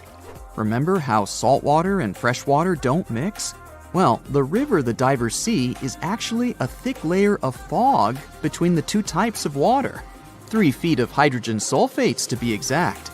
This is the compound that water processing plants use to remove chlorine from drinking water. The substance is so heavy that the fog it produces moves independently from the surrounding water, and it creates an illusion that a river is flowing underwater. But there are other real rivers that play tricks on you. Take, for example, the Mystery River in Indiana. It's the longest underground river in the United States. Explorers discovered the river and its cave system, Blue Spring Caverns, in the 19th century. Nearly 3 miles of the river are navigable. Isn't that impressive? You can book a boat tour on a river that you can't even see. But the most mysterious river on the planet is the Saraswati River in India. The coolest part about it is that it doesn't exist. It was an alleged river only mentioned in ancient literature. For centuries, people thought that it was just a myth. Then satellite images showed that it might be real. Ancient texts spoke of a major confluence of 3 mighty rivers, the Ganges, Yamuna, and Saraswati. The first 2 are visible today, but where's the third one? That's what scientists decided to find out. Images from an American satellite showed the presence of underground water in the area. Until then, researchers thought that these were paleo channels. This simply means that water flowed through them a long time ago. But, to their surprise, it appeared that there was still water inside these channels. Scientists estimated that the Saraswati River flowed above the ground some 5,000 years ago. But it didn't dry up completely. It just went underground, some 200 feet below the ground. Local experts believe that the river still slowly flows into the sea. The Saraswati River got hidden under the desert sand. This was a natural process, but many rivers have been forced underground because of human activity. In London, England, several dozen small and medium-sized rivers now flow under the ground. Maps from the 19th century still show them as rivers. But today, they only exist in the names of the streets that were built above them, such as Fleet Street. The same thing happened in New York. But this doesn't mean that these streams have disappeared for good. When engineers want to rebuild or modify a building, they still consult city maps from centuries ago. No one wants a long-lost brook to flood their basement. The Earth has three main layers: two parts of the core, the dense, hot inner core, and the molten outer core. Then comes the mantle. And then follows the thin crust, the surface that supports life as we know it. At least, that's what we thought, because now scientists found a new mysterious layer located deep within the solid inner core. Earth's inner core is approximately 2/3 the size of the Moon. And made of nickel and solid iron, it's burning hot. The temperature at the center of our planet is the same as at the surface of the Sun. The outer core can reach almost 10,000 degrees Fahrenheit. It's difficult to explore it because we can't go there, and it's like looking through a really dirty window of 3,200 miles of molten metal and rocks. But we can rely on laboratory experiments on heated pressurized rocks, signals from seismic waves, and computer models. When an earthquake hits, it sends out seismic shock waves. Those waves travel through layers at a different speed, depending on the direction they go and the material they move through. In the new study, a team of scientists set a data set of 100,000 deep earthquakes. Some of them went over 60 miles below the surface. When an earthquake happens on one side of our planet, scientists track its waves all along to the other side. Waves change when they come to the other side, so scientists try to understand the materials these waves have passed through. They found a new layer in the core of our planet thanks to earthquakes. Normally, shock waves travel along the equator, but down below, they digress and go into different directions, about 60 degrees to the side. When waves pass through the inner core going from north to south, they will travel more quickly than waves going through the core parallel to the equator. It's important to understand the core because it creates our magnetic field, which in turn protects the planet from things like solar winds that are charged particles coming from the sun. In the 1960s, we discovered the Earth pulsates every 26 seconds. It's like clockwork, a giant heartbeat. The ground is slightly shaking, but we mostly don't feel it. Researchers can still track it. Some of them think the continental shelf comes as a huge wave break under the oceans. For example, the highest part of the North American continent falls off into a deep abyssal plain. One theory says waves hit this spot, producing regular pulses. It's like having all kinds of drums. You hit them with your hands and accidentally slam that one spot that produces the right harmonic bang to rattle our entire planet. If this theory is true, we're lucky there are no more spots like this that can shake the Earth. Other scientists believe the pulsation happens because there's a volcano near the critical spot, the island of Sao Tome in the Bight of Boni. You're walking, running, and jumping, but when you stop, it always feels like you're standing still. In reality, you're moving even when you're perfectly still because our planet is always on the move. Depending on where you're at, you could be spinning through the universe at more than 1,000 miles per hour.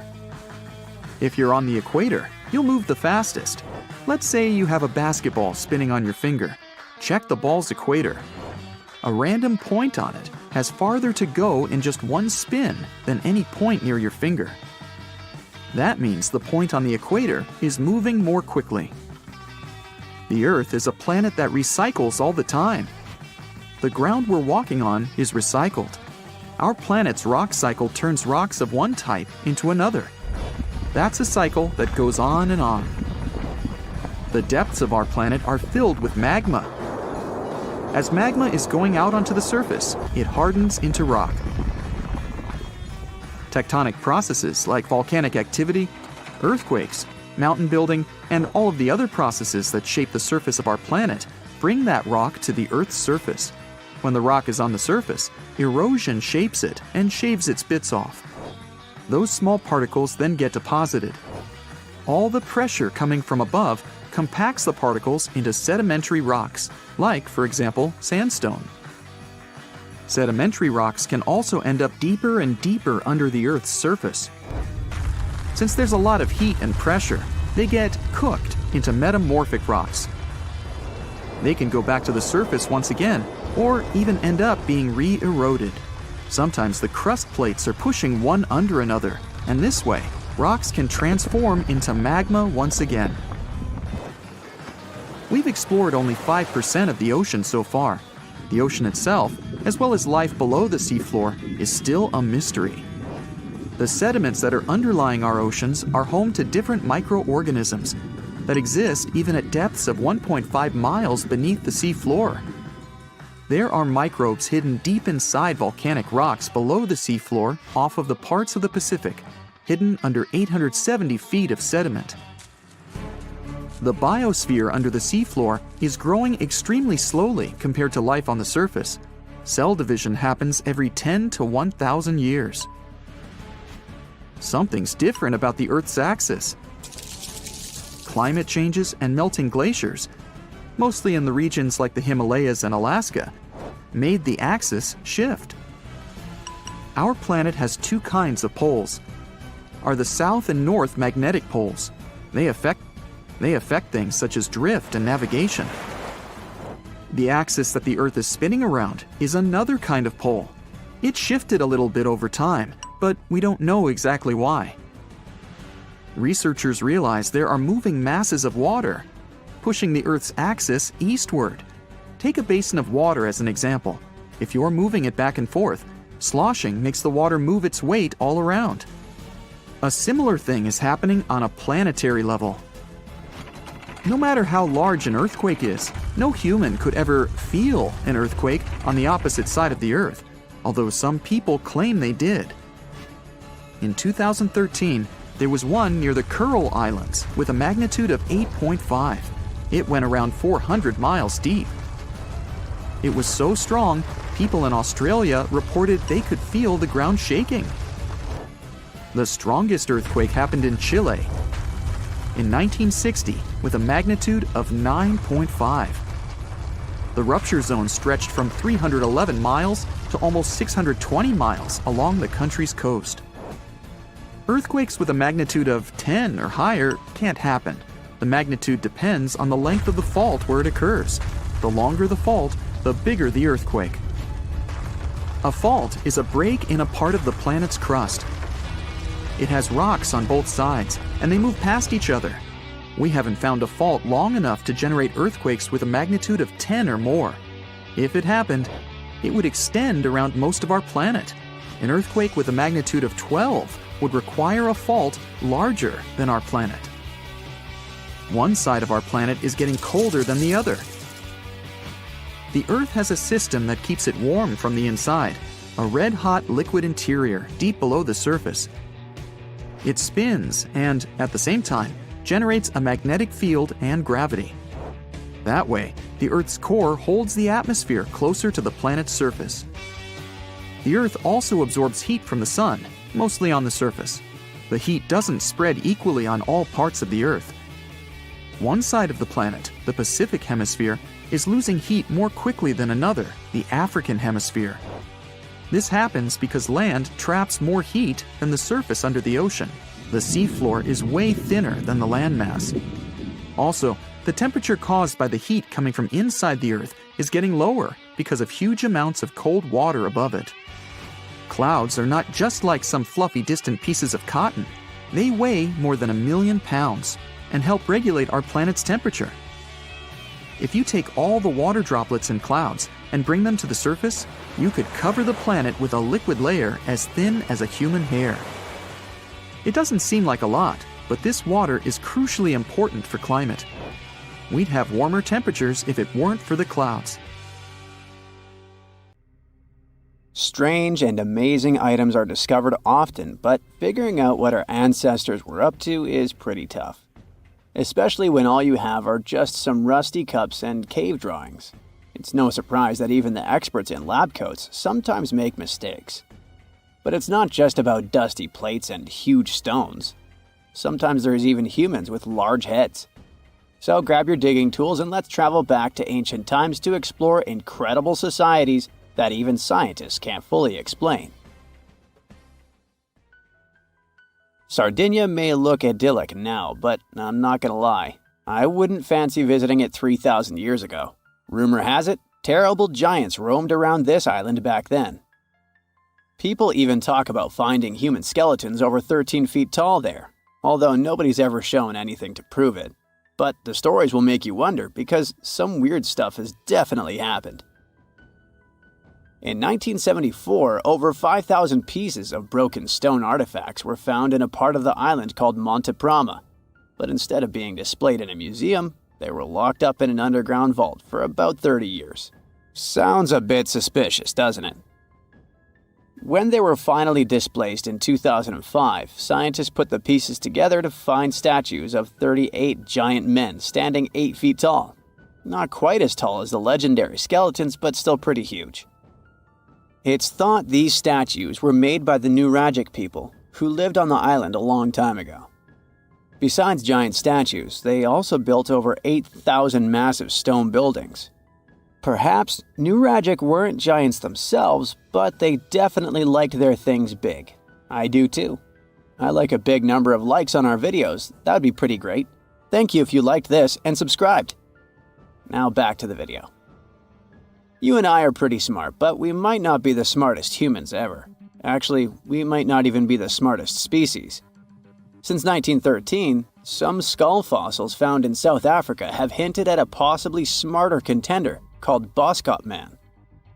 This human-like species might have lived as recently as 10,000 years ago. Their skull suggests they had really big heads, which means their brains could have been 30% bigger than ours. Wow! Their average IQ could have been around 149, making them among the smartest 0.05% of people today. But if a Boskop Brainiac was so much smarter, why are they not around and we are? Well, bigger isn't always better, you know. Our brains are a lot bigger than our ape relatives, mainly in the prefrontal cortex. This part helps with high-level tasks like making decisions, remembering things short-term, and being aware of ourselves. The parts of the brain that handle our senses and movements haven't really grown much. So, maybe the Boskops spent too much time dwelling on the past rather than doing practical things like hunting. But this is all just guessing. We really don't know what happened to these clever cousins of ours. Some people even argue that Boskops weren't any different from us, with the only evidence being parts of skulls. The jungle is huge. Did you know the Amazon rainforest is home to about 30% of all the world's plant and animal species? That's impressive. However, the history of one native species, humans, has long puzzled scientists. The mysterious Kasarabe people lived here for hundreds of years and then vanished around 1400 AD. People thought the Amazon only had a few scattered tribes, but recently we discovered big, unusual shapes in the ground called geoglyphs. These might look like simple shallow ditches, but they're actually the remains of a vast civilization that spread over 5,000 square miles and includes about 450 markings, some as wide as 1,300 feet. That's insane! They likely contained ceremonial buildings and could have hosted up to 1 million people as recently as 550 years ago. Thanks to new technology like LiDAR, which uses a safe laser to map the forest without harming it, we can explore deeper. In 2019, some scans showed miles of raised roads and pathways and even pyramids over 70 feet tall. They found 26 separate settlements, 2 of which were at least 250 acres each. Damn, that's like 330 soccer fields. It's not certain what happened to the Kasarabe people. Maybe European conquistadors drove them out. Maybe the most baffling ancient civilization is one we've never actually found a trace of. Yep, I'm talking about Atlantis, the grand city that supposedly sank into the ocean. The first mentions of Atlantis come from the ancient Greek philosopher Plato, who talked about a great city near the Strait of Gibraltar. But for ages, everyone just thought Plato made up Atlantis as a perfect version of his own Athens. So why, about 12,000 years after it supposedly vanished, do we still wonder if it might be real? Well, in the 19th century, U.S. Congressman Ignatius Donnelly wrote a book giving 13 reasons why he thought Atlantis was more than just a myth. Then, in 1965, some folks thought they actually found Atlantis when they discovered the Richat structure, a massive 25-mile-wide dome in Mauritania, Africa. It's so big that you can see the whole thing from space. 2 astronauts flying over the Sahara Desert spotted this giant eye staring back at them and thought they'd made the discovery of a lifetime. Unfortunately, there's no solid evidence linking this structure to Atlantis. It's believed to have formed from volcanic activity about 100 million years ago. But it does look suspicious, doesn't it?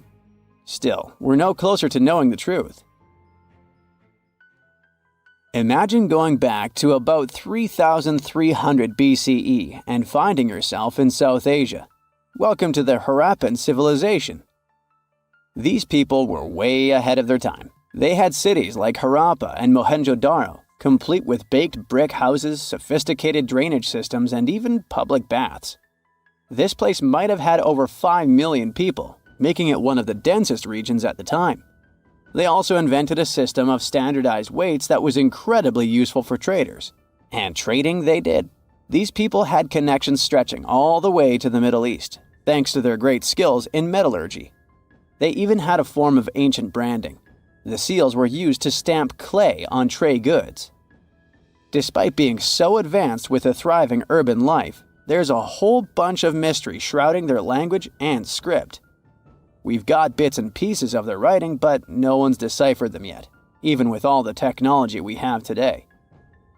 We also still don't know how exactly their society worked. It looks like they didn't flaunt their social status as much as other civilizations. No grand palaces or massive monuments. Instead, their largest buildings might have been granaries. They sure were practical. Unfortunately, all good things must come to an end.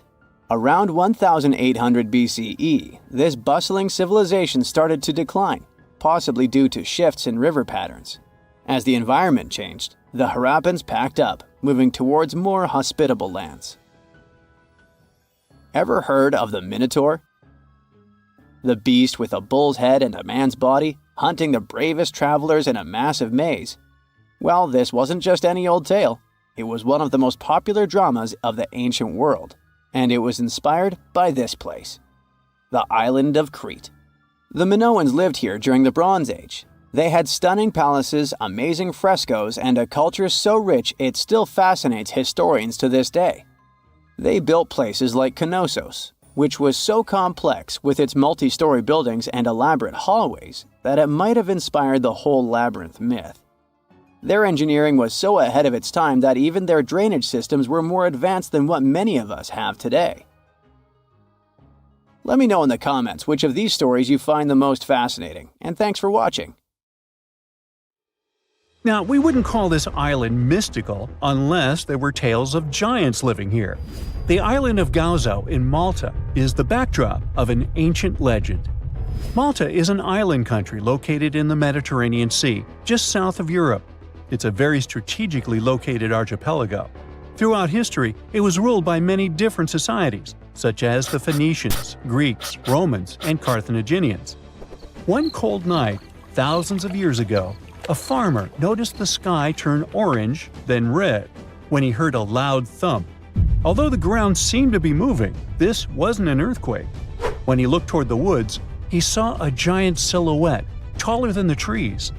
As he fearfully approached, he realized it was a woman, a giant woman.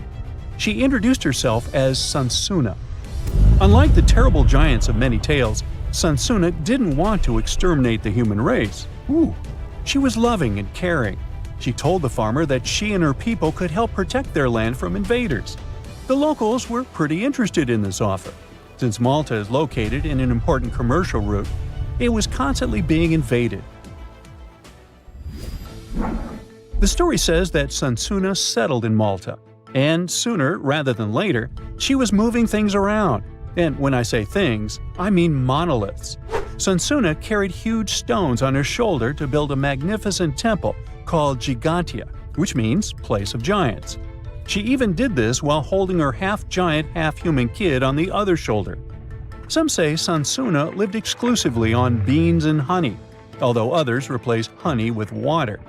The funniest bit here is that Malta is the 10th smallest country in the world, but it somehow managed to host giants. Hey, go figure. The temple looked like a giant game of Tetris, with some stones weighing as much as 20 elephants. Some of these monolithic rocks are so heavy, scholars guess it would take 50 men working together to lift just one stone.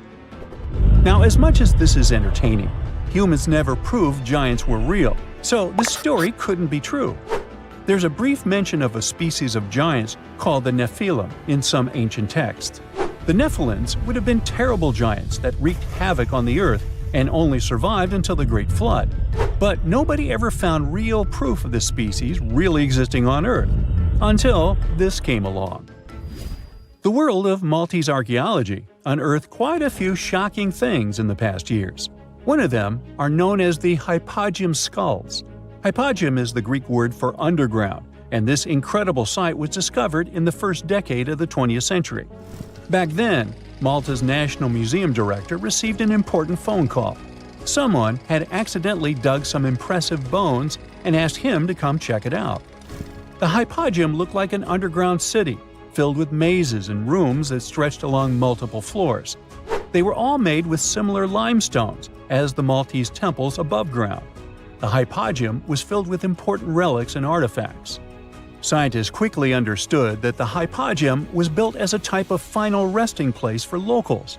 So, along with skulls, they found a lot of bones and skeletons. One of these artifacts were skulls, but these weren't regular human skulls. Rather, they were of the elongated type. To make matters worse, these skulls were hidden from the public for years. People started to talk and created a bunch of theories behind it. The truth is that this discovery was a turning point for Maltese archaeology, although scientists didn't know what to do with it.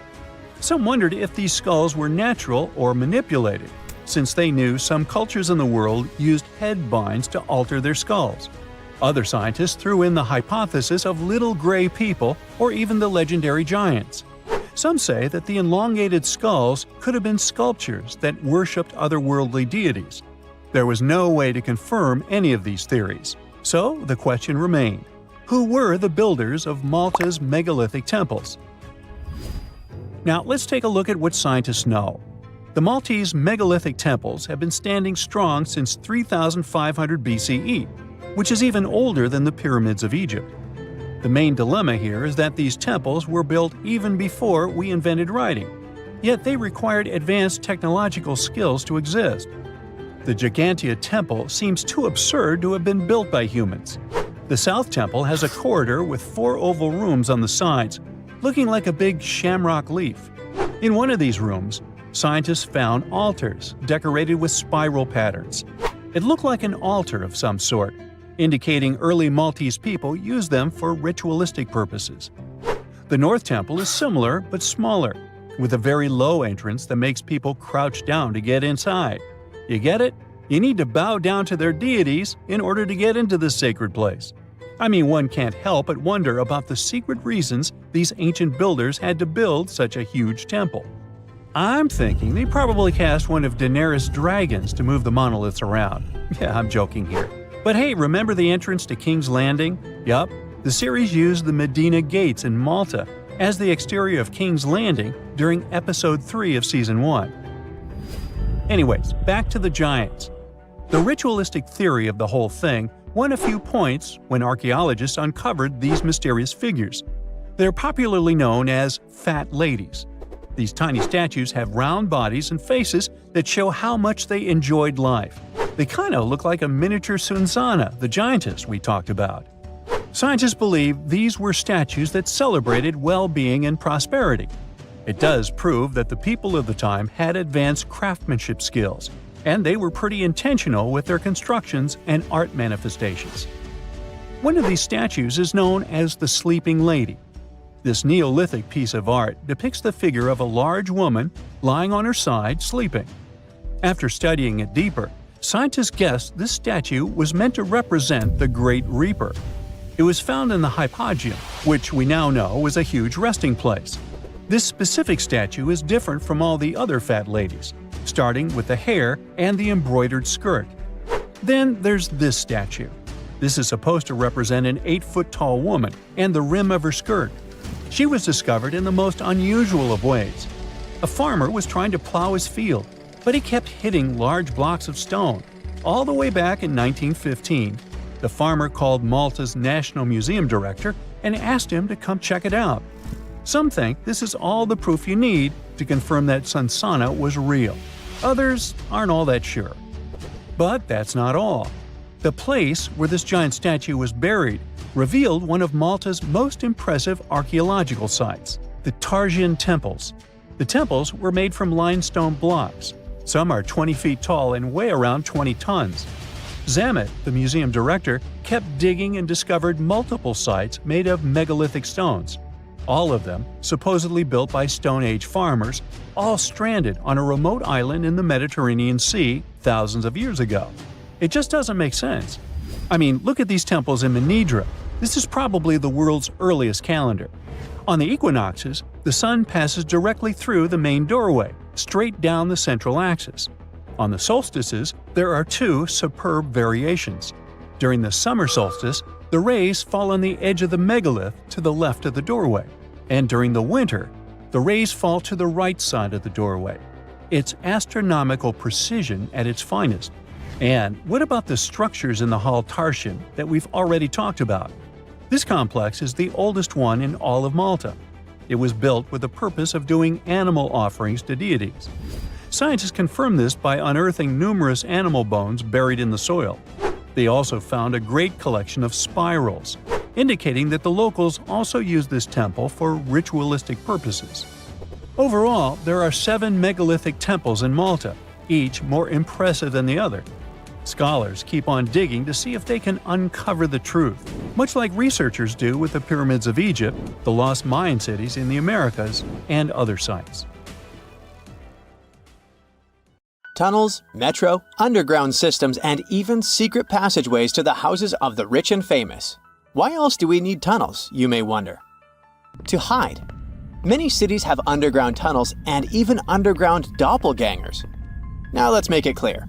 Those passages are normally not connected, contrary to the popular rumor claiming that it was possible to get from Scotland to Turkey using underground passageways built around 5,000 years ago. I mean, it sounds insane even today. Imagine building it back in the day. These tunnels have an official name, the Erdstall Tunnels, and they were most likely built in the Middle Ages. However, we still don't have the exact information about the date. The highest concentration of those tunnels are in Bavaria, Germany, but there are many of them in Great Britain and France too. Erdstall tunnels, a unique type of earthen passage found globally, are characterized by their narrow, oval-shaped corridors and tight choke points, known as schlups, or slip-outs. Despite speculation, their purpose remains a mystery. However, some of those tunnels have fireplaces and even vents, which might mean those were used primarily for shelter. Dating back to the Middle Ages, possibly as early as the 12th century, Erdstall tunnels lack archaeological signs and historical records, so it's not a surprise that there are many rumors about their use. Some scientists are sure those were storage spaces, though their narrowness makes this impractical. Another idea is that they provided hiding spots for farmers during tribal raids. However, their single entry point raises doubts about their effectiveness in evading threats. Now, if you're feeling like Indiana Jones and want to venture into those tunnels, you're in luck. A few structures, like the Erdstall Radkobluken in Austria, welcome visitors to explore these enigmatic structures. Most of them are closed to the public eye, though. The origins of Erdstall tunnels remain largely unknown, just like their real functions. And if you think, hey, it's the 21st century here, we can study pretty much everything, well, you're wrong. What makes these tunnels hard to study are the tight confines. Traditional surveying methods often prove inadequate in such spaces. To solve this problem, scientists use a handheld device that integrates an RGB camera, a gyroscope, and high-resolution depth sensors, allowing them to capture intricate details of the tunnels. They also use modern techniques like 3D surveying in hopes of uncovering the true origins and purposes of those tunnels. One hypothesis even suggests they may have been poorly conceived dwellings, abandoned when their inadequacies became apparent. Still, not everyone quite agrees with this idea. Other theories suggest they served spiritual purposes, while the most intriguing idea speculates that those tunnels may be remnants of extraterrestrial civilizations. Experts believe they may have been used for practical matters, such as granaries or hiding spots from looters. As we don't have exact info on who built it and when, it may be pretty much anyone, even a sloth. Nope, I'm not a lunatic. Sloths can build giant tunnels. Check this out. In 2009, a farmer in southern Brazil was driving his tractor through a cornfield when it suddenly sank into the ground. He quickly discovered he had broken through the top of an underground tunnel. When researchers came to investigate, they found a tunnel around 6.5 feet high and the same 6.5 feet wide, extending about 50 feet long, right beneath the farmer's house. When they looked closer, they instantly saw deep claw marks on the walls. That was the proof the tunnel wasn't human-made. So that thing the farmer uncovered was a megafauna paleoburrow, a prehistoric tunnel dug by ancient creatures like giant ground sloths or giant armadillos from over 10,000 years ago. I know, it's hard to imagine those beasts, but let me help you. Take a hamster. Now, increase it to the size of an elephant. Don't forget, this 13-foot-tall hamster could also walk on two legs.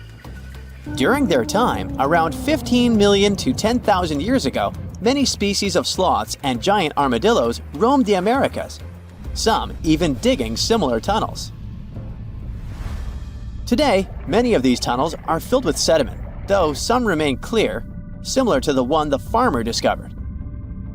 This 2009 find sparked significant interest, leading to the discovery of over 1,500 paleoburrows across southern Brazil, making it the era with the highest concentration of such sites worldwide.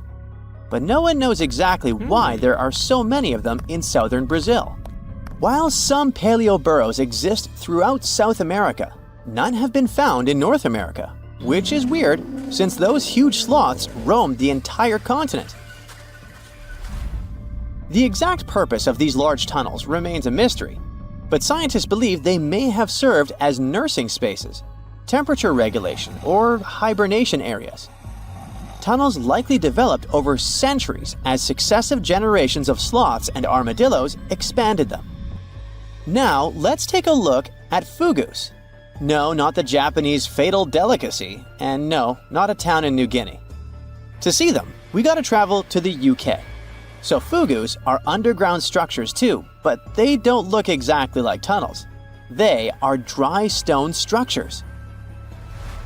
They look as if a cave had been decorated with stones from the inside. There are only around 15 of them found so far, and most of them are located in Cornwall. According to the estimates, those tunnels were built about 2,400 years ago, and they're still in pristine condition, which is truly fascinating.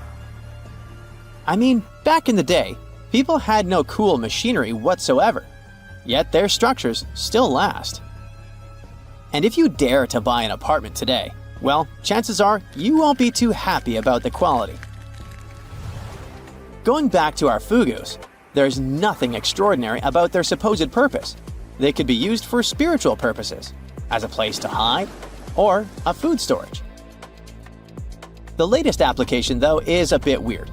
I guess it's not a secret for anyone that England is famous for its excessive humidity. And if you want to store your food properly, you gotta avoid the humidity at all costs. Otherwise, say welcome to mold and fungi.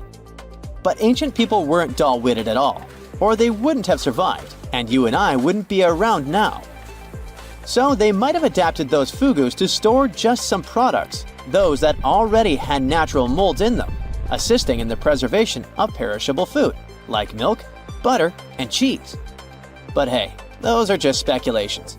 The true reason why they were built remains unknown. What makes Fugus unique is that they are intentionally built tunnels, not just excavated mines like those in Wales.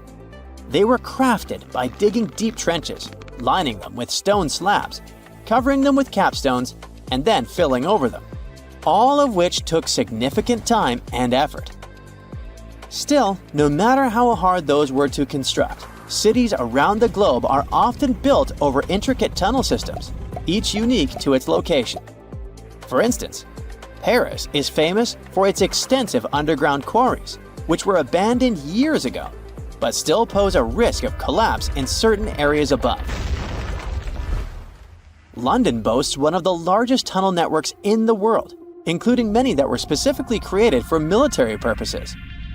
In New York City, there are rumors of secret tunnels, while Los Angeles has old tunnels from the Prohibition era used for speakeasies. Many other cities also have their share of enigmatic tunnels, and surprisingly, Florida is no exception. It happened in the year 2011 in Ybor City. Near a former post office, flooding uncovered something weird, a section of an unknown structure. Back then, people didn't pay much attention to that, so it took another 7 years to discover something truly fascinating.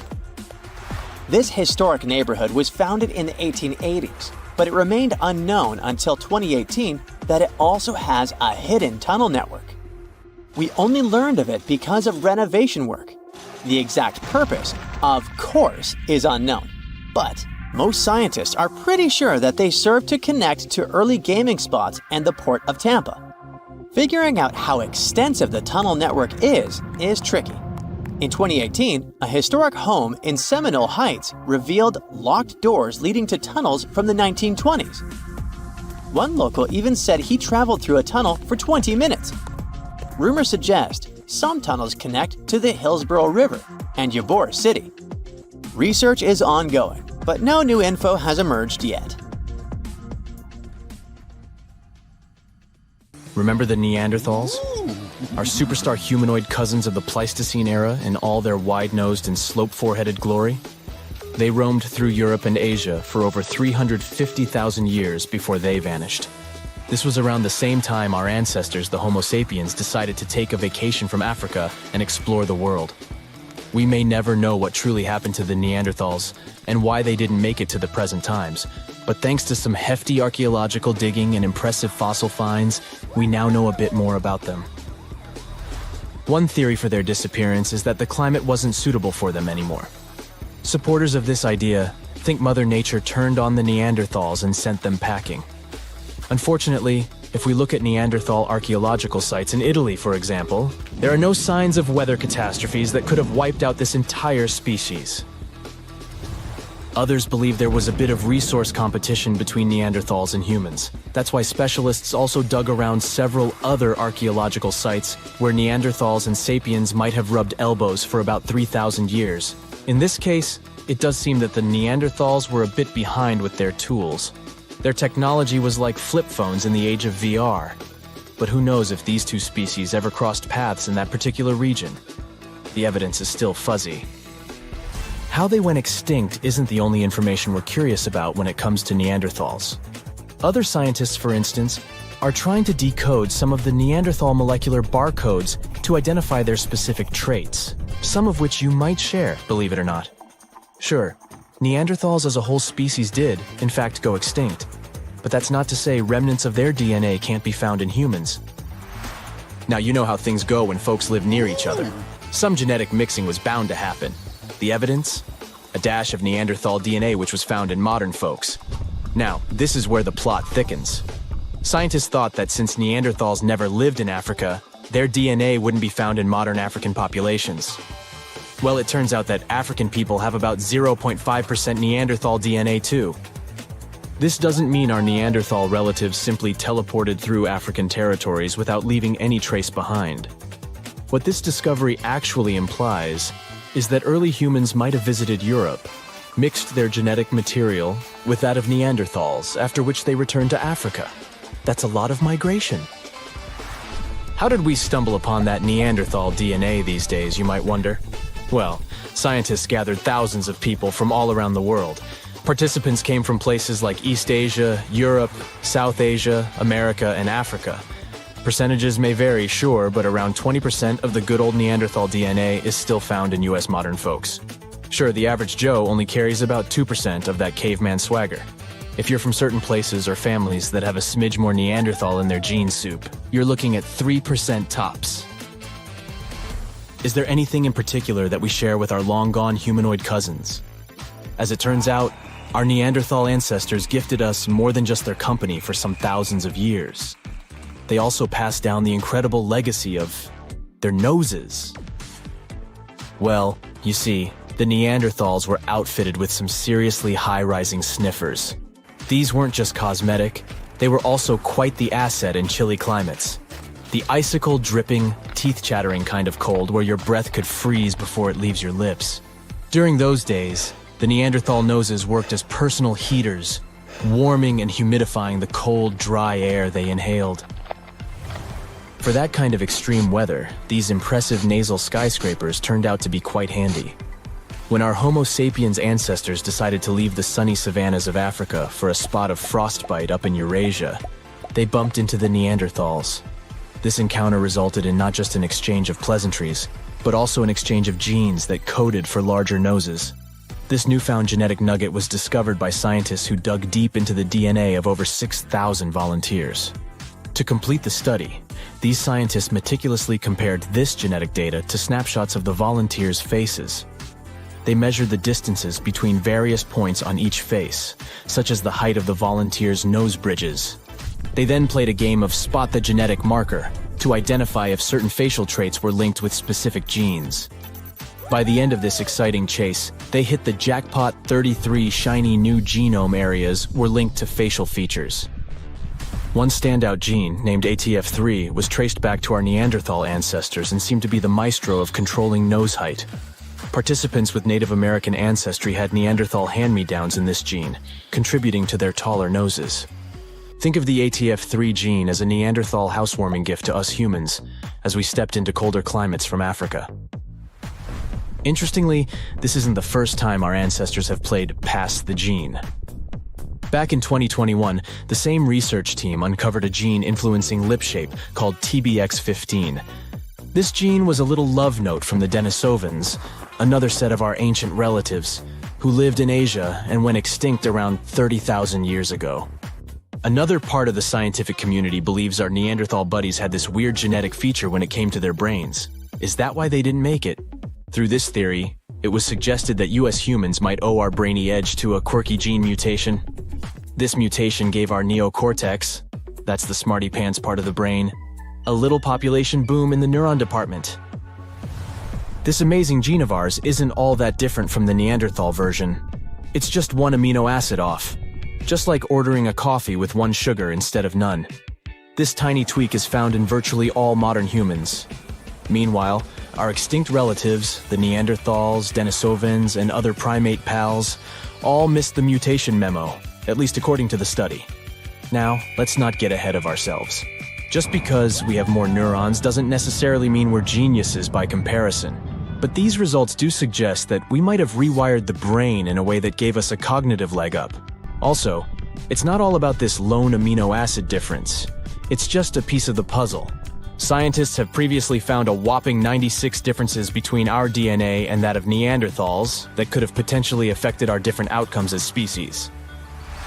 Studying Neanderthal DNA also gave us some insight into their relationships. In fact, we now have some solid evidence of what a Neanderthal family looked like.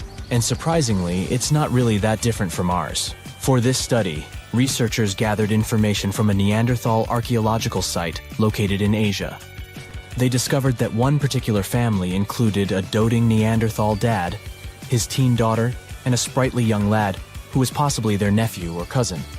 Part of the group was also an older female relative, maybe an aunt or granny. Now, our young damsel would eventually pack her bags, wave a teary goodbye, and leave her papa's home when she found Mr. Right. Had she been a boy like her young cousin, she would have been a happy homebody. But worry not, she wasn't stepping into a world of strangers. Her new community likely had some familiar, friendly faces. But how were scientists able to predict the ending of this story? By browsing through their gene pool, researchers were able to figure out that the Neanderthal social structure was patrilical. What this means is that most female Neanderthals left their homes when choosing a partner and started a new life with another family. The same research shows that our cave-dwelling clans likely weren't living in isolation either. Families living close by were probably visiting the same rock sampling areas to make their stone tools, the equivalent of a neighborhood hardware store. And when they weren't tooling around, they were busy hunting delicious meals like ibex, horses, bison, and other wandering critters. Scientists, however, were careful to add that this ancient family portrait might not represent the full spectrum of Neanderthal social life. They've kindly asked future archaeologists to get more Neanderthal DNAs on the Ancestry websites. When you mention your plans to travel to Tristan da Cunha, the chances are your friends won't even know where this remote island is located. No wonder. Tristan da Cunha is considered the most remote inhabited archipelago in the world, with the nearest populated land, St. Helena, around 1,500 miles away. There are only 229 people living on Tristan da Cunha now. In such a close-knit community, everyone is someone's cousin, uncle, or maybe just a friend, but everyone knows each other for sure. There are as few as 10 last names on the island, representing just 10 families. Getting there is quite an adventure. There are no airports on the island, which means your journey will be primarily by sea. Typically, it requires a days-long voyage from South Africa. Only 3 ships regularly service the island, with fewer than a dozen trips each year. Some cruise lines may include it in their itineraries, but travel arrangements must be made well in advance, due to limited berths available on the ship from Cape Town. And you'll also need landing permission.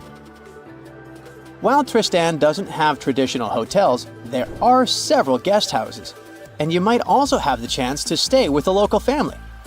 They will provide you with a place to sleep, 3 meals a day, and laundry services. 88% of what you pay goes directly to the island family, and only 12% is tax. By the way, the accommodation is surprisingly affordable. It was around £65 for a full board in 2024. Yep, they do use sterling, being a part of overseas British territory. But there's also this local currency called St. Helena Pound, used at parity with sterlings. By the way, it's only been around 80 years since the island started using actual money. In 1942, the naval station began paying cash wages, and it helped Tristan Islanders to move from a barter economy to a cash-based system, and allowed them the novelty of making their first cash purchases. Just a heads up, pack everything you might need before you go, as you definitely won't come across Walmart there. I mean, don't get me wrong, there's a supermarket and all, but it's just not the way you're used to, with endless shelves displaying endless oversized mayo jars. Tristan's Island Store, often referred to as the supermarket, lacks plate glass windows and flashy advertisements, and let's be honest, it looks like an abandoned barn from the outside. Still, it plays a crucial role in providing essential goods to complement locally produced foods and woolens. If a resident wants to buy something, they must place orders months in advance for items that arrive with incoming ships.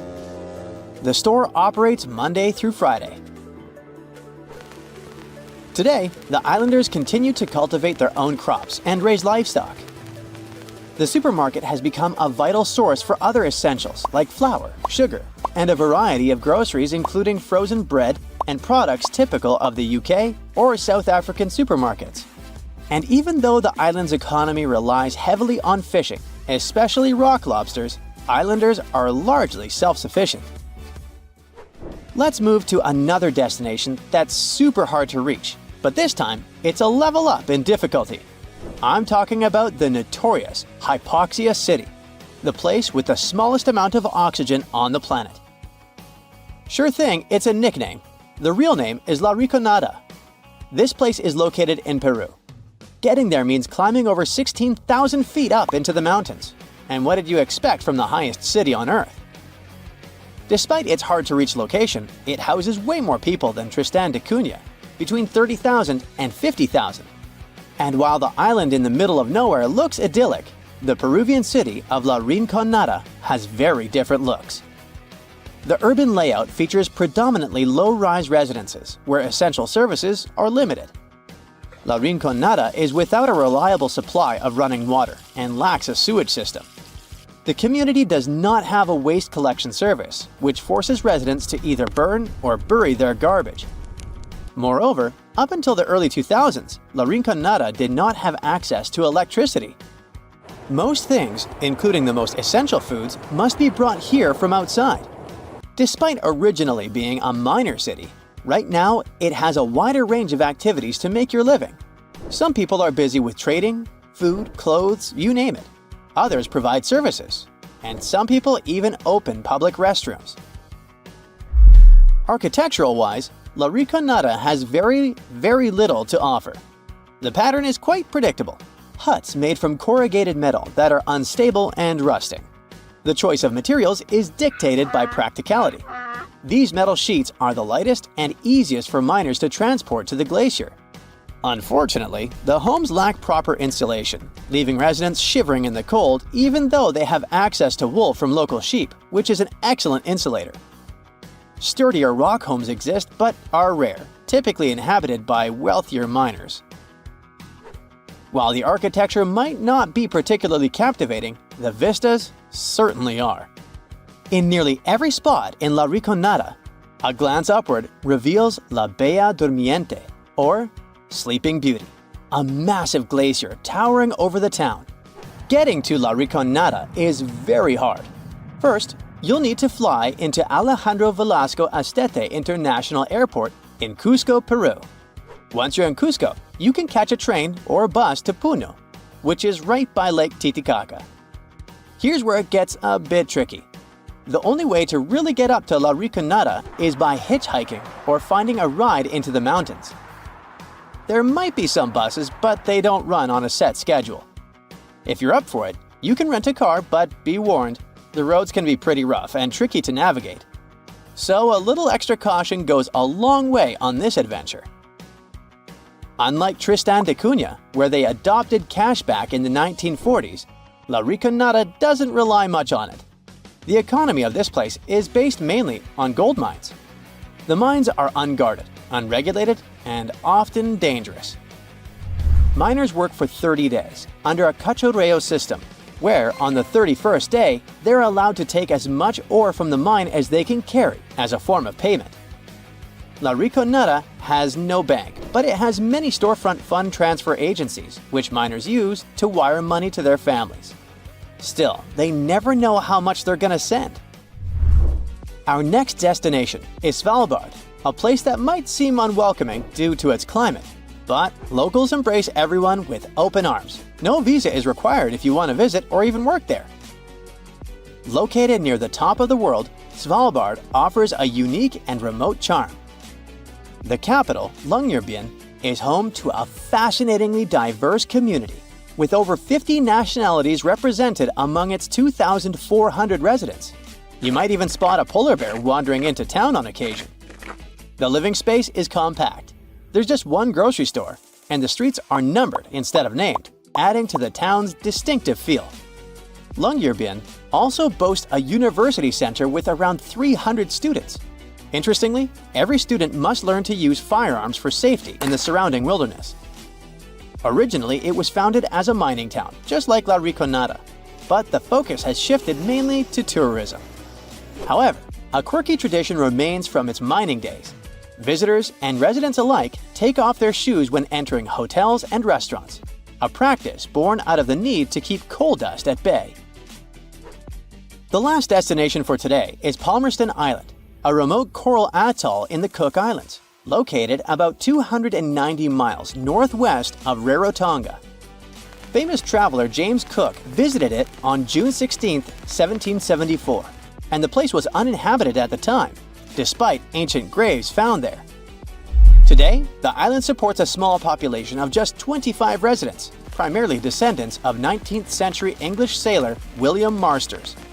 Marsters arrived in 1863 with 2 Polynesian wives and later added a third. He fathered 23 children. Fishing is the mainstay of the local economy, resembling subsistence living due to the island's isolation. Modern amenities and communication services are available. Although there's no airport, cargo ships visit periodically. What makes a giant, well, a giant? You know, big, enormous, you get it. Tough questions. It depends on who you ask. The ancient Greeks had cyclops, while ogres were spread out through all sorts of European folklore tales. The tallest person ever recorded was named Robert Pershing Wadlow, and he lived in the first half of the 20th century. He stood at an incredible 8 feet 11 inches tall, but had many medical issues throughout his life. Sadly, he only lived to celebrate his 22nd birthday. That's because Robert wasn't just tall. He had a condition affecting his human growth hormone, which didn't particularly make his life comfortable. Robert even had to wear leg braces in his adult years.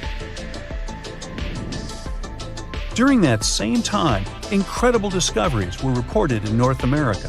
Some people claim to have uncovered weird-looking skeletons, much larger than previously associated with human beings. It immediately raised the question, did giants really used to roam our planet? Our story begins with the idea of a mound builder race.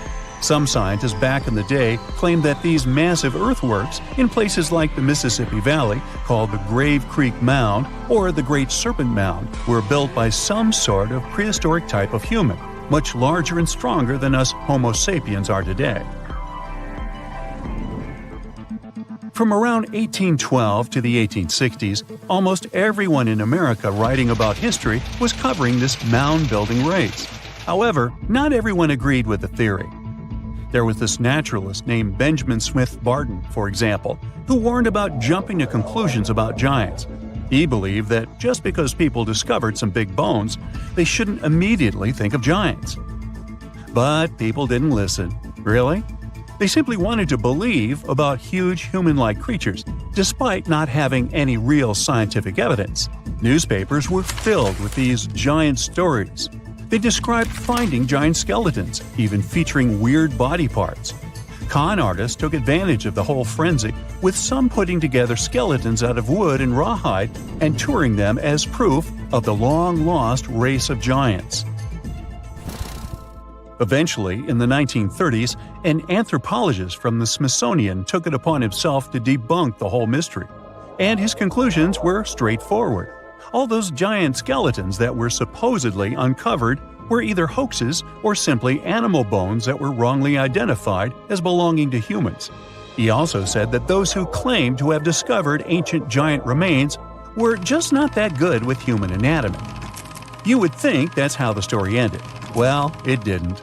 You see, people became so convinced that giants existed that they simply could not let go. Sound familiar? Because the Smithsonian was investigating these claims, some people started thinking they were up to something shady. They cooked up this theory that the Smithsonian scientists were secretly getting rid of giant bones to hide the truth about giants. This whole story survived through the years and made it all the way to 2014. Is when this internet article said that the Smithsonian used to have tons of giant skeletons but destroyed them back in the early 1900s. And the drama continued. A famed publication even looked into the past of some of those Smithsonian scholars to try and pick apart their credibility. So the Institute had to do some damage control. They've since added new people on the team whose job is to figure out if those bones were correctly collected and studied.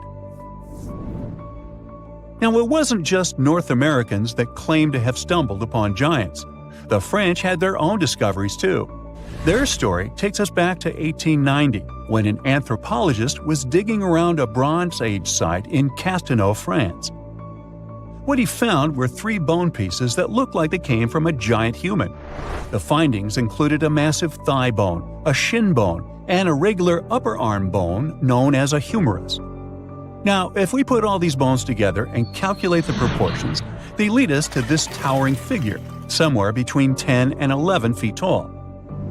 However, in 2022, contemporary scientists took another look at those bones. They concluded they most likely belonged to a cave bear, not a human. It wasn't that unusual for people back in the day to confuse giant animal bones with those of humans. Now, the truth is, our ancestors were in fact taller than we are today, despite them not being technically giants. The average human body has changed a lot over thousands of years. We're not as big and strong as our ancestors were. In fact, we've been on a bit of a downsizing trend, especially in the last 10,000 years, and it's because of a mix of factors. Our genes, the world around us, and how we live our lives all play a role. Way back around 40,000 years ago, European men were towering at around 6 feet. They had a seriously tough life, though, hunting and gathering all day. That lifestyle required a good muscle structure, and their African roots might have given them that extra height, which came in handy in warm climates. Moving on to 10,000 years ago, we can already see a big change in European males. They went down to 5 feet 4 inches on average. What happened was the climate was shifting, and people were increasingly relying on agriculture to provide for their families. It wasn't all sunshine and comfort, though. Sometimes failed crops and a not-so-diverse food meant a pretty unhealthy diet. Plus, being around farm animals more and more introduced some new medical issues to the mix. We're now around 600 years ago when the shortness continued. And yes, we can still blame it on poor diet and health. However, there seems to be a change in recent years. Today, European males are reaching an average of 5 feet 9 inches. And sure, the fact that we're eating more veggies and getting regular checkups at the doctor did help a lot. But it's also because of industrialization and living in cities. This has brought people from different backgrounds together, which is a good thing. It decreases the chances of human passing on genes that could cause problems. So, it's a combination of better living and genetics that's making us taller. We shouldn't give up on ancient giants quite yet, though. You see, experts believe they recently discovered the remains of such a person who supposedly lived in ancient Egypt. Sometimes people can actually grow to large sizes due to a condition called gigantism, the same that made Robert Pershing Wadlow grow to such an impressive height. When some archaeologists were studying ancient Egyptian mummies, they came upon an interesting skeleton. What made it special was that they believed it might have belonged to a pharaoh, who would have been really tall, like 6 feet 6 inches tall. To put that in perspective, that's way taller than Ramses II, who was the tallest recorded Egyptian pharaoh and stood at about 5 feet 9 inches. These experts took a closer look at the newly found bones, especially the long ones, and found evidence of something called exuberant growth, which basically means this person's growth was off the charts. It's a clear sign of gigantism, they say. Now, this discovery is important because it makes this mummy the oldest case of gigantism in the world. No other Egyptian pharaohs were known to be giants. It's also fascinating because it tells us something about the health and nutrition of ancient Egyptian rulers. See, those pharaohs were probably better fed and healthier than regular people, which might explain why they could grow taller than the average person. Now, you might be wondering if being a giant had any drawbacks back then. Well, it's hard to say. I wasn't around then. Still, during those early dynasties in Egypt, they seemed to prefer shorter people, especially in royal service. There are a lot of ancient Egyptian stories featuring short-statured leaders and even higher spirits that locals looked up to. The reason why is still a mystery that we might never fully solve.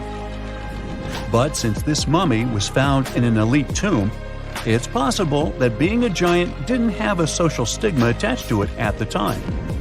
Maybe he was, in fact, seen as special. There's a stretch of water that even the most experienced explorers fear. No matter what season you choose to cross it in, you risk meeting face-to-face with waves that can reach as tall as the Hollywood sign. I'm talking about the Drake Passage, the waterway connecting the Pacific Ocean to the Atlantic Ocean, stretching from Cape Horn at South America's southernmost tip to Antarctica's South Shetland Islands. It's about as wide as the distance from London to Berlin and takes up to 48 hours to cross. Some sailors compare getting on the other side to going to the moon. That's how challenging it is. Even the man who discovered it, Sir Francis Drake, never sailed these waters because they seemed too dangerous to him and opted for a calmer, although longer, Strait of Magellan. The passage took the lives of around 20,000 sailors and over 800 ships. Tourists who want to see Antarctica cross the Drake Passage on a regular basis, although it's still often called the world's most terrifying ocean crossing. The Antarctic Peninsula, where travelers go, isn't really part of Antarctica itself. It sticks out and points towards South America like two fingers almost touching it. The water gets squeezed between these two land masses, making strong ocean currents. The passage is part of the Antarctic Circumpolar Current, the largest ocean current on Earth. The water rushes through the passage at a speed between 95 and 150 million cubic meters per second, which makes it rougher. And then there are winds that usually blow from west to east and are very strong between 40 and 60 degrees latitude. That's why those areas are called the Roaring Forties, Furious 50s, and Screaming 60s. Land slows down winds, which is why storms hitting Ireland and the UK get weaker as they move east. But Drake's latitude is the only place where winds can blow all around the Earth without being stopped by land. So they keep getting faster. These strong winds turn into huge waves that can hit ships really hard, normally around 13 to 16 feet tall. They're much higher than waves in the Atlantic.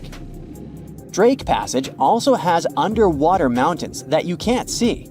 The huge current squeezes through this narrow passage and causes waves to crash against these mountains underwater. These internal waves create whirls that bring cold water up from the deep ocean. So it's not just rough on the surface, the water is wild all the way down. The first sailor managed to sail around Cape Horn and through the Drake Passage in 1616. It was a Dutch navigator, Willem Schouten, in 1616. But the most famous attempt to cross it was undertaken by Sir Ernest Henry Shackleton on his ship named Endurance. He and 27 of his men set off from South Georgia, aiming to reach Vassal Bay in Antarctica. But things didn't go as planned. On January 19, 1915, their ship got stuck in the ice. And by October, it began to sink. They camped on floating ice for 2 months before sailing lifeboats to a remote, icy place called Elephant Island. Shackleton and 5 men made a risky journey to South Georgia to get help.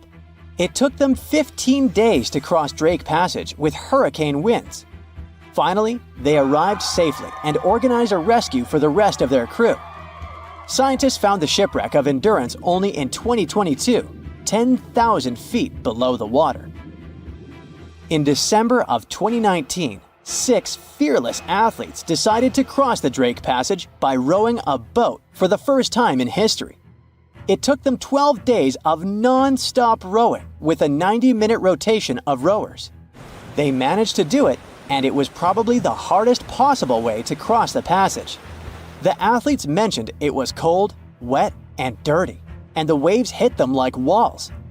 The weather in the Drake Passage changes a lot, but ship captains can always see it coming and change their path.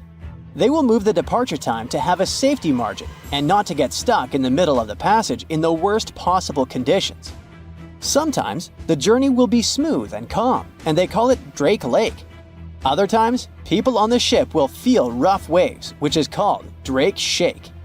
Some experienced captains who often cross the passage say that the Drake Lake effect happens once in every 10 crossings.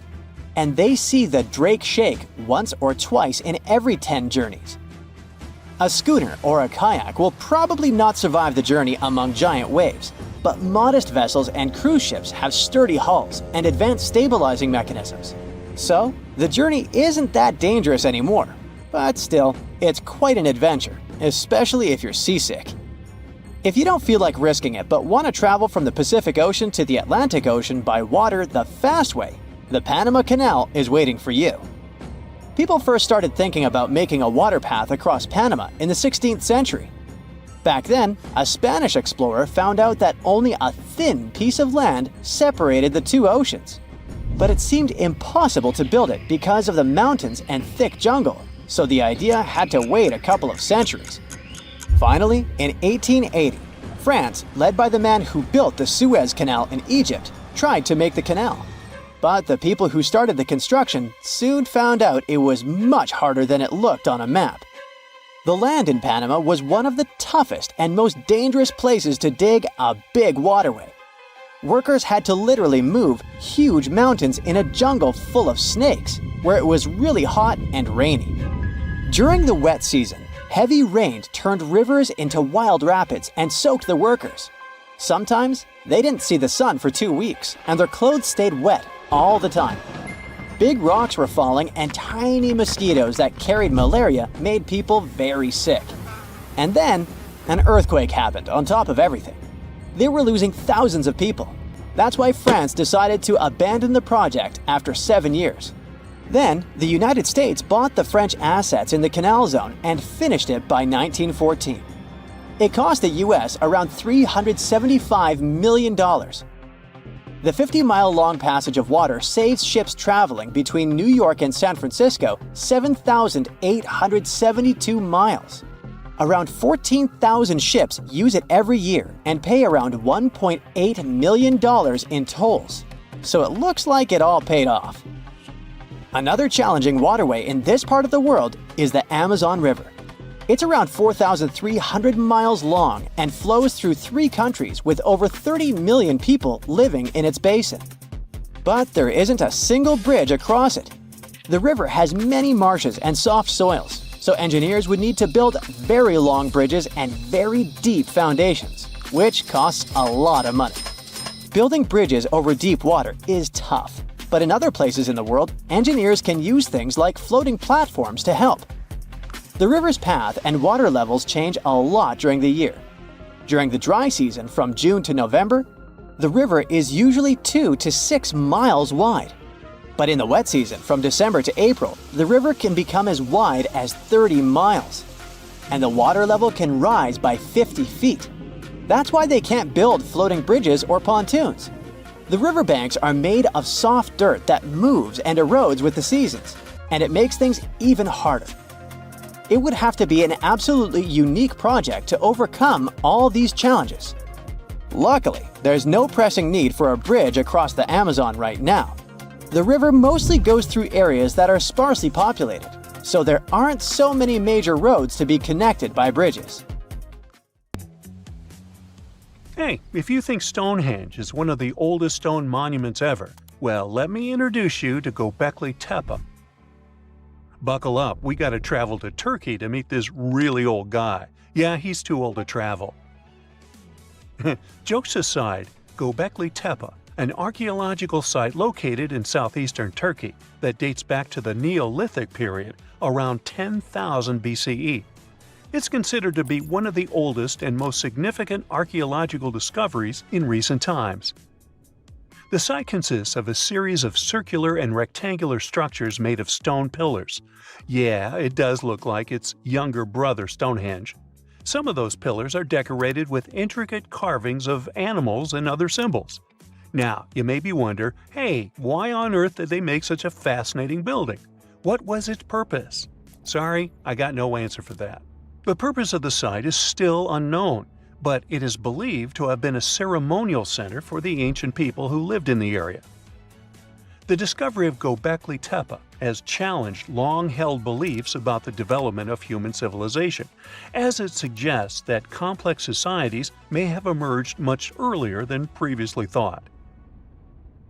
Okay, pack your stuff, our travels just started. Next destination, Masada. It's an ancient fortress located in Israel on a plateau overlooking the Dead Sea. Hey, look at that view, spectacular, huh? It was built by King Herod the Great in the 1st century BCE, and it was very smartly built.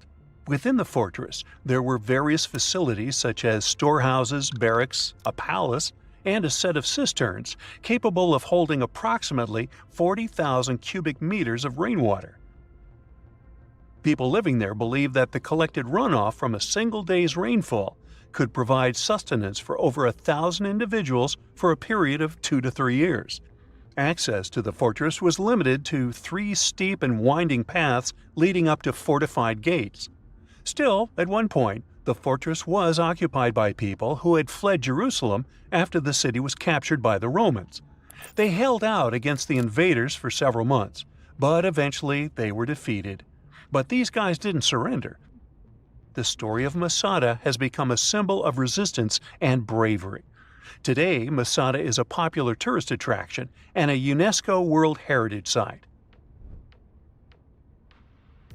The next flight is going to be short. We're popping over to Egypt to see the Karnak Temple Complex. It's a vast ancient Egyptian temple complex located in the city of Luxor, Egypt. It was built over a period of 2,000 years and covers an area of more than 200 acres. The complex is dedicated to the worship of the deity Amun-Ra. Wait a minute, that should be Amun-Ra, and it was one of the most important religious centers in ancient Egypt.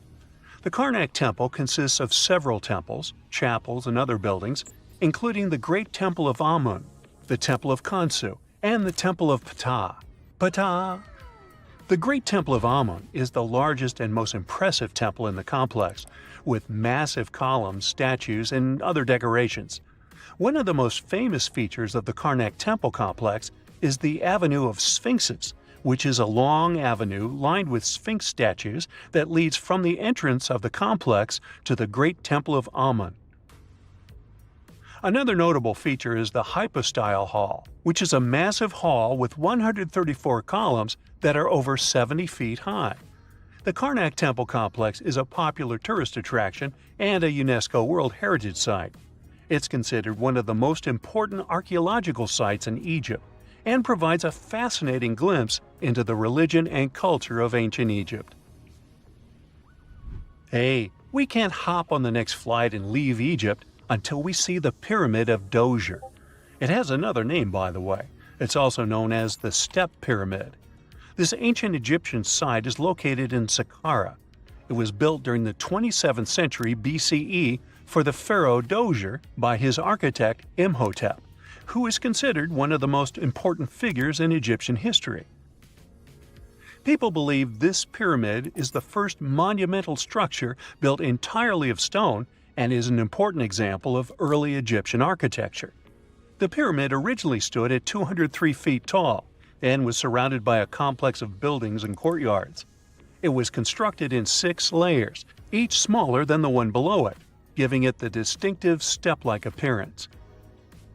The pyramid was used as a burial place for Pharaoh Djoser and was surrounded by a vast necropolis that contained the tombs of many other important officials. The Grateful Dead?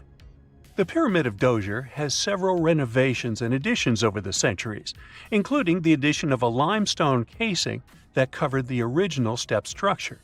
However, much of the pyramid was destroyed over time, and today only the central core remains. Despite this, it remains an important archaeological site and a popular tourist attraction in Egypt. Alrighty, we're ready to move on. There's one more pretty recent discovery we gotta see today. The Tower of Jericho was only discovered during excavations in the 1950s and 60s. It's an ancient stone tower located in the city of Jericho in the West Bank.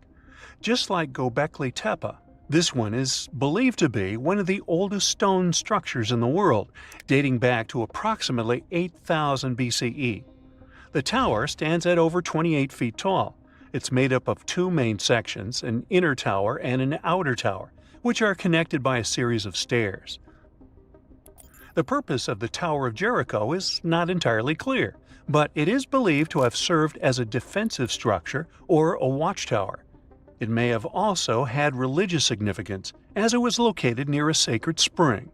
The Tower of Jericho is a significant archaeological site and has provided valuable insights into the early history of human civilization. It's open to visitors and is a popular destination for tourists interested in ancient history. Now, this ancient site even got attention from Netflix, and they made a movie where the action takes place in Mohenjo-Daro. This site was a major center of the Indus Valley civilization in present-day Pakistan. Mohenjo-Daro was one of the largest cities of the ancient world, with a population estimated to have been around 40,000 in its peak. Trust me, that must have been a crazy megalopolis back then. The city was notable for its advanced urban planning, with sophisticated drainage and sanitation systems, and its impressive architecture, including the Great Bath and the Granary. Mohenjo-Daro was abandoned around 1900 BCE, and its ruins were only rediscovered in the 1920s. Today, it is a UNESCO World Heritage Site and an important archaeological site for the study of ancient South Asian civilization. We're heading to a teeny-tiny country that has quite an impressive history. Welcome to Malta. The Xigantia Temples are a Neolithic site located on the Mediterranean island of Gozo. They're probably one of the oldest freestanding structures in the world, dating back to around 3600 to 3200 BCE.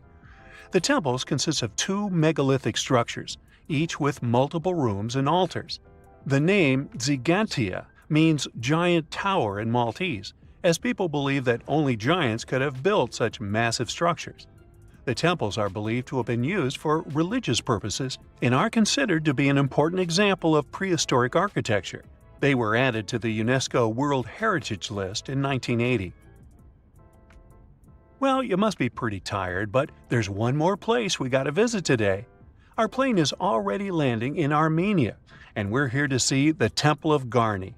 Look, this one is well preserved. This temple dates back to the 1st century CE. It was built by King Tiridates I as a dedication to the sun deity Mir. Sadly, the temple was destroyed in the 17th century during an earthquake, which is quite a common thing for this area, but it was later reconstructed in the 20th century. Today, it's a popular tourist attraction and is also listed as a UNESCO World Heritage Site. If everything had gone according to the original plan, you wouldn't recognize the Washington Monument today. The designer, Robert Mills, wanted to create a temple-like building with 30 tall stone columns and statues of important people from American history. There would have also been a statue of George Washington riding a horse and a 600-foot-tall Egyptian-style obelisk in the middle. In 1848, they placed the first stone of the monument in a big ceremony with thousands of people. Abraham Lincoln also was there, although he was not yet famous. They started building, but by 1854, they ran out of money when the monument was only 150 feet tall.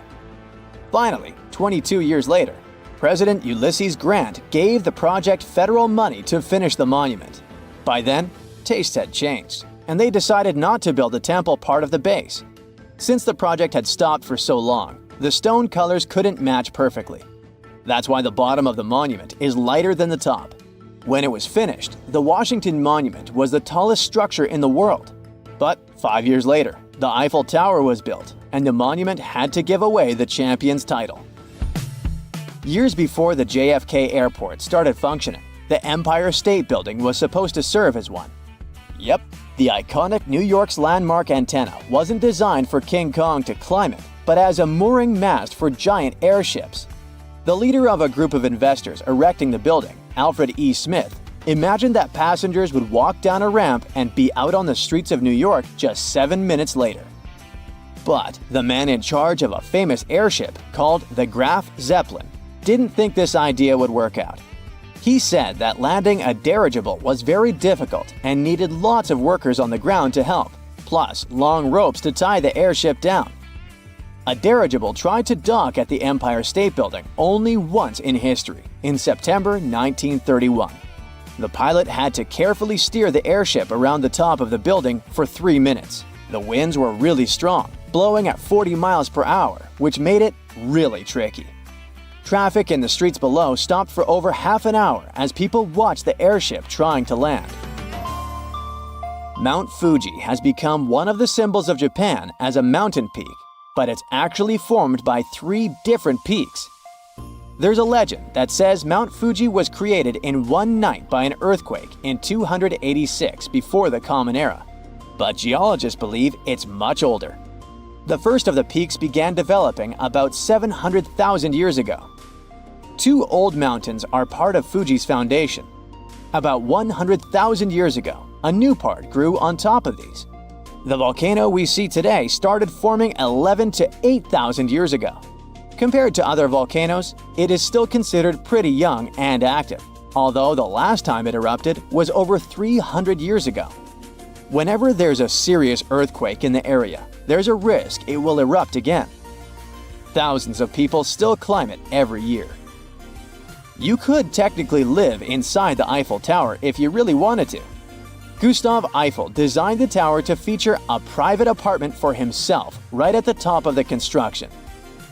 He left the place all neat and tidy with warm wallpaper, soft chintzes, wooden cabinets, and even a grand piano. These days, the only tenants of the apartment are two mannequins, that of Eiffel himself and of Thomas Edison. The famous inventor was a frequent guest in the apartment.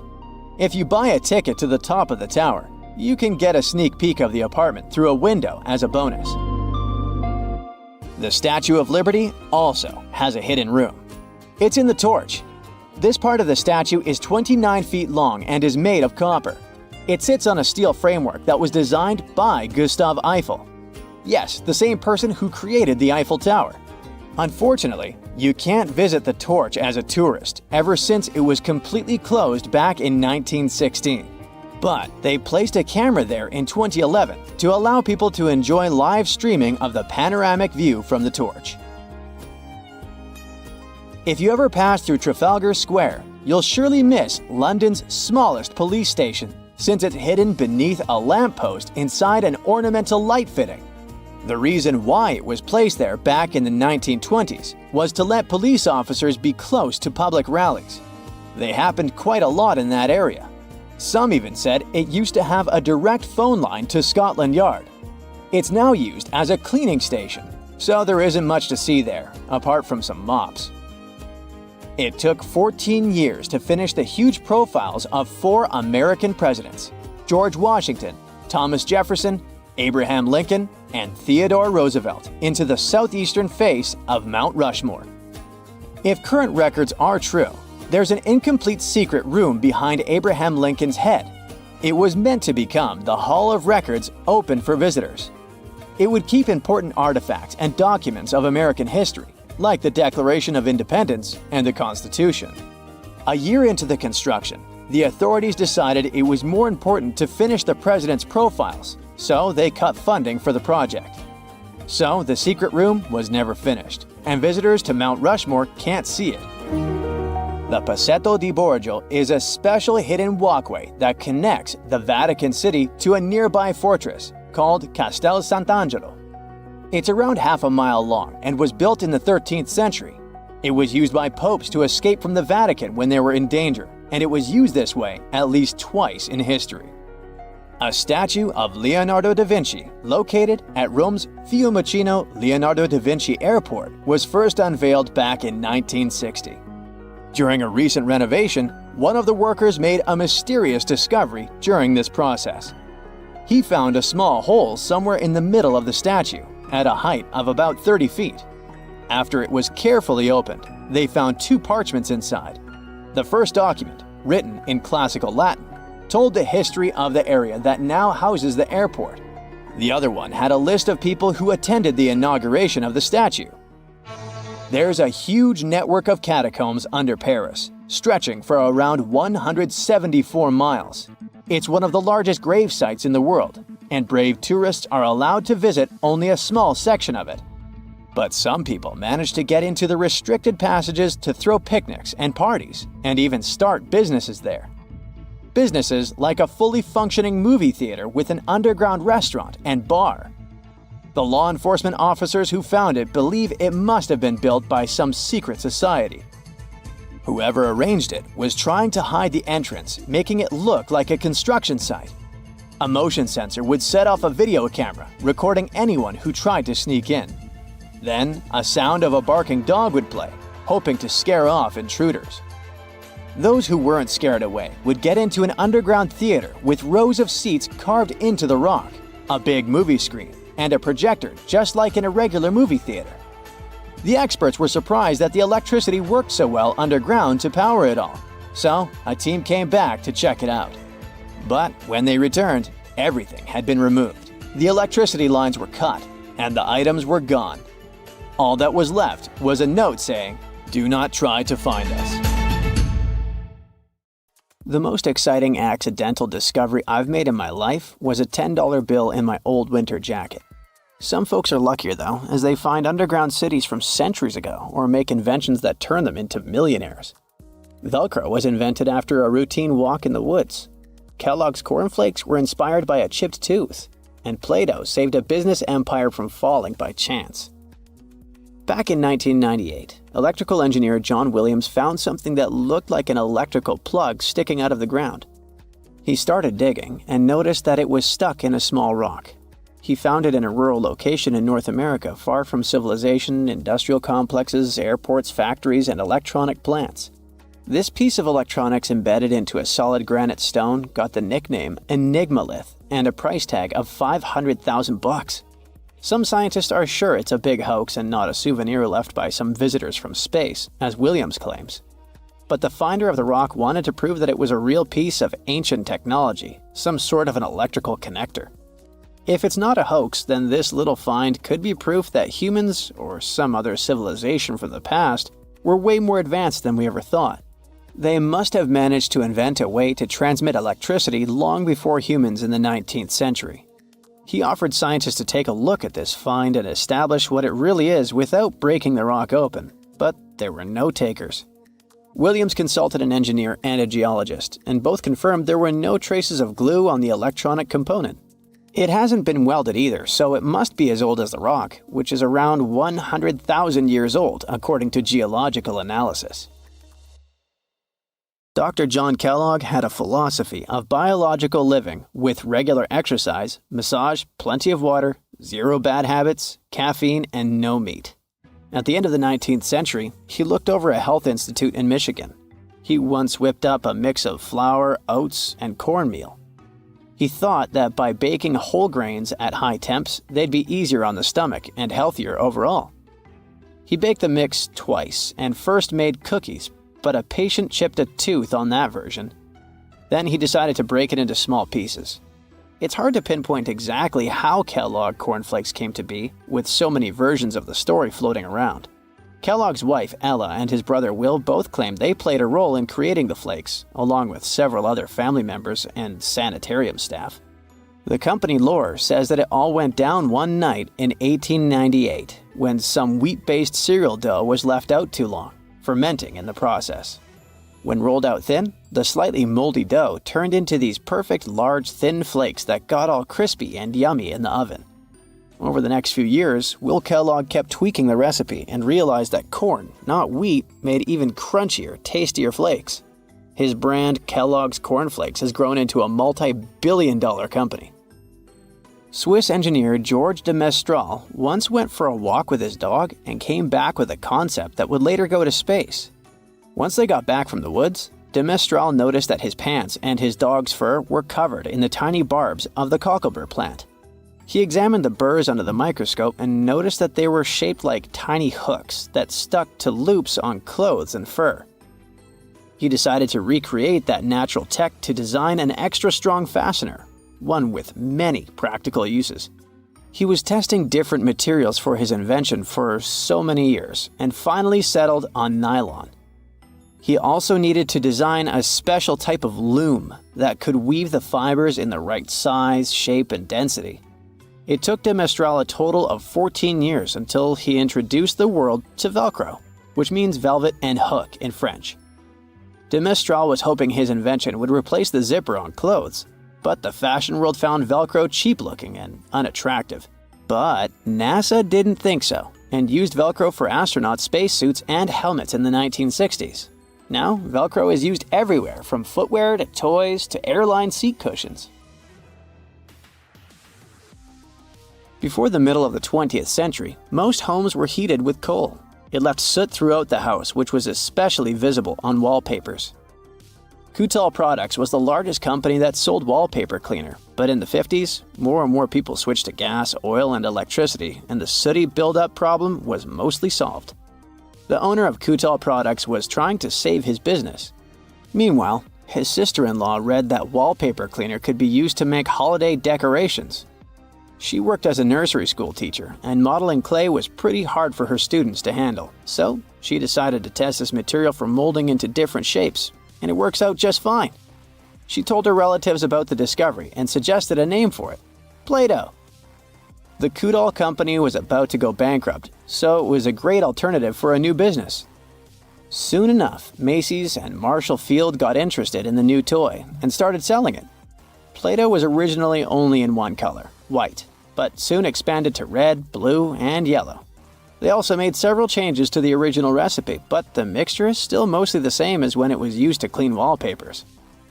An urban legend says that if you take all the Play-Doh compound ever made and put it through their Fun Factory playset, you'll get a snake that will wrap around the planet 300 times. A man in Turkey was renovating his home when he knocked down a wall in his basement with a sledgehammer. He found a tunnel behind the wall that led to an ancient underground city.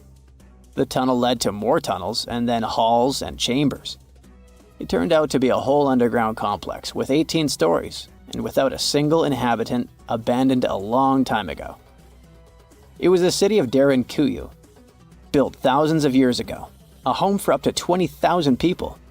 Whoever built it had great skill, and it's rather easy to build tunnels out of the soft rock, but cave-ins are a big risk. None of the floors at Derinkuyu have ever collapsed. The city had a complex ventilation system with over 15,000 shafts. The upper levels had the best ventilation and were used for living and sleeping quarters. The lower levels were mainly used for storage, but they also had a dungeon. In between, there were room for domestic animals, a school, a convent, and small churches. John Martin, a forestry professor, was out exploring a forest in Wisconsin one night. He was shining a UV flashlight up into the canopy to spot lichens, fungi, plants, and frogs that glow under the UV light. Then suddenly, he heard a flying squirrel chirping at a bird feeder, pointed the flashlight at it, and saw it light up pink. The professor told his colleagues about it, and they decided to investigate further. They checked out some flying squirrel skins at museums to see if this pink glow is a common thing among them.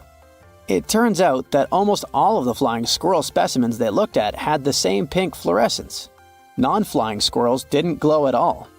Other animals with fluorescence, like puffins and chameleons, glow blue under UV light.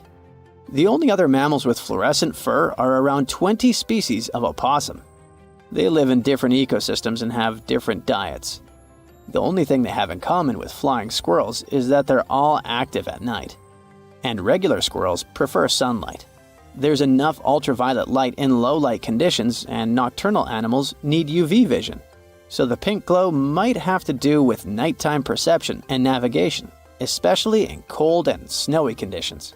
Or it could be a way for male flying squirrels to attract prospective mates. It could be a sort of mimicry. 47-year-old Kenny Veach told his family he was going hiking for 2 days. His destination? The Mojave Desert. The man wanted to revisit a cave he had discovered during one of his previous hikes. But that was the last time anyone had seen Kenny Veach. A helicopter and over 30 search and rescue teams came back empty. The hiker was nowhere to be found. Was the mysterious M Cave behind his disappearance? The oddest thing about Kenny's case is the fact that he was a seasoned hiker. He often went on solo trips to explore deserts in California and Nevada. The man was an ultralight hiker. That meant he brought only the most basic of supplies: water, food, and a tent. That's all.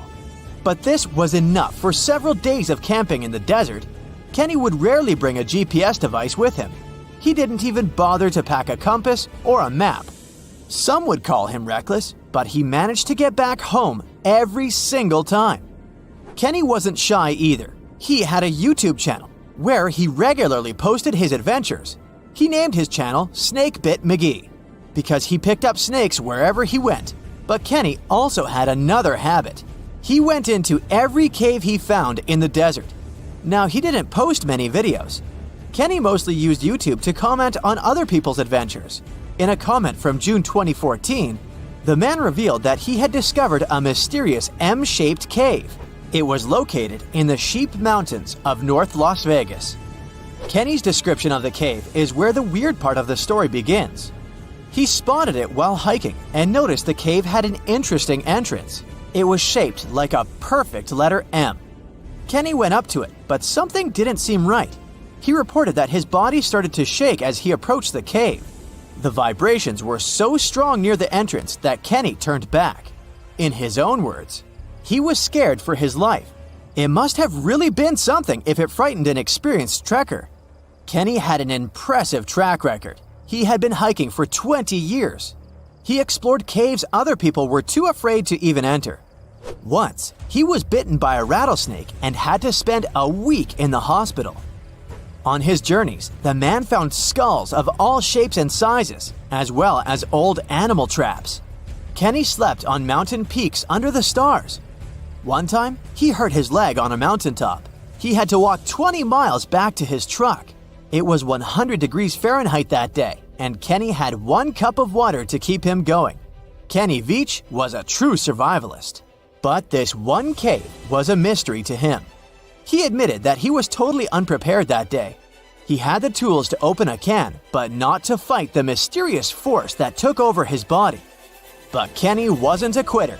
He made plans to return to the M cave, and this time, he was going to be ready. He did so several months later, but much better equipped. But the trip turned out to be a bust. He recorded a video, but couldn't find the cave. Was that it? Was the brave explorer finally going to quit? Not by a long shot. His followers on social media wanted him to solve the mystery. So he went out into the desert for the 3rd time. He planned a short, overnight trip, but nobody ever saw him again. After 2 days, his family alerted the authorities. They quickly launched a search for the missing man. Now we come to the weird part. In one of his videos, Kenny stood in front of an abandoned mine shaft. This is where he briefed the viewers on the mission. Rescue teams reached this point and found Kenny's phone. This was 10 days into the search, but the trail soon went cold. The rescuers feared the worst. They decided to send a camera down the shaft, but didn't find anything. For a full month, no one had any idea where Kenny was. And then, the mystery deepened. An unknown woman came forward online. She claimed to be the missing man's girlfriend. The mysterious woman told the story of how she went with Kenny on hour-long hikes. She urged hikers to use GPS not to get lost. And then, a claim that shocked social media users. The woman believed Kenny's disappearance wasn't an accident. She revealed that her alleged boyfriend had some serious issues. Apparently, he had quit his job a year prior to his disappearance. Did Kenny Veach really trek into the desert to take his own life? People weren't convinced. Kenny's daughter believed her father just had an accident. In her words, he was a survivor. Was the mysterious M cave responsible for his disappearance? Did he find someone or something he shouldn't have found there?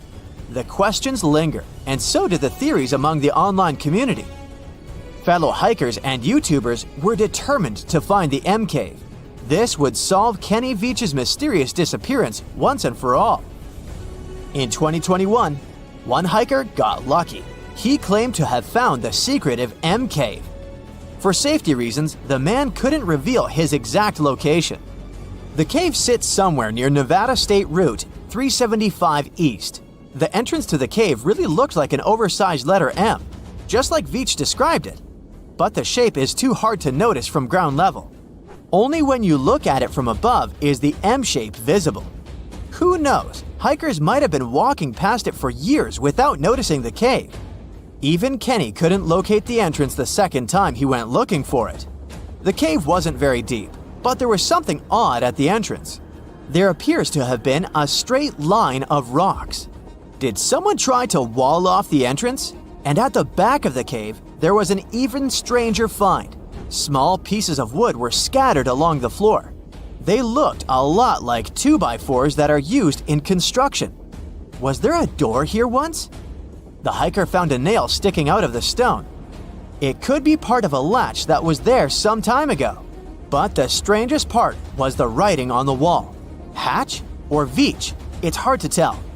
The hiker that discovered the cave didn't want to stay to find out. He left the cave in a hurry. No, it wasn't because he felt a strange vibration in his body like Kenny. He just didn't want to be in a desert cave in the middle of nowhere. This is the Mojave Desert, one of the most dangerous landscapes on Earth. Could this setting better explain how Kenny Veach disappeared without a trace in 2014? The desert's nickname is well-deserved. This is where scientists recorded the hottest temperature on the planet. 134 degrees Fahrenheit, and the average temperature during summer, just 113 degrees Fahrenheit, no sweat. But you'll also need a blanket. At night, the air temperatures drop well below freezing. Talk about a climate roller coaster. And the list of dangers doesn't end there. The driest and hottest place in the United States is home to dangerous animals. Mountain lions, venomous lizards, spiders, and wasps. You name it. Any one of these animals can end the life of an unsuspecting hiker. There is a reason why Kenny always wore snake guards when trekking. And then there are mine shafts. Local authorities strongly advise hikers not to enter them. These old mines from the 1800s are highly unstable. A person can easily fall down a hidden shaft. They also have pockets of bad air, which can suffocate a person. And remember the likable wildlife? They too live in these shafts. Rattlesnakes, scorpions, and black widow spiders.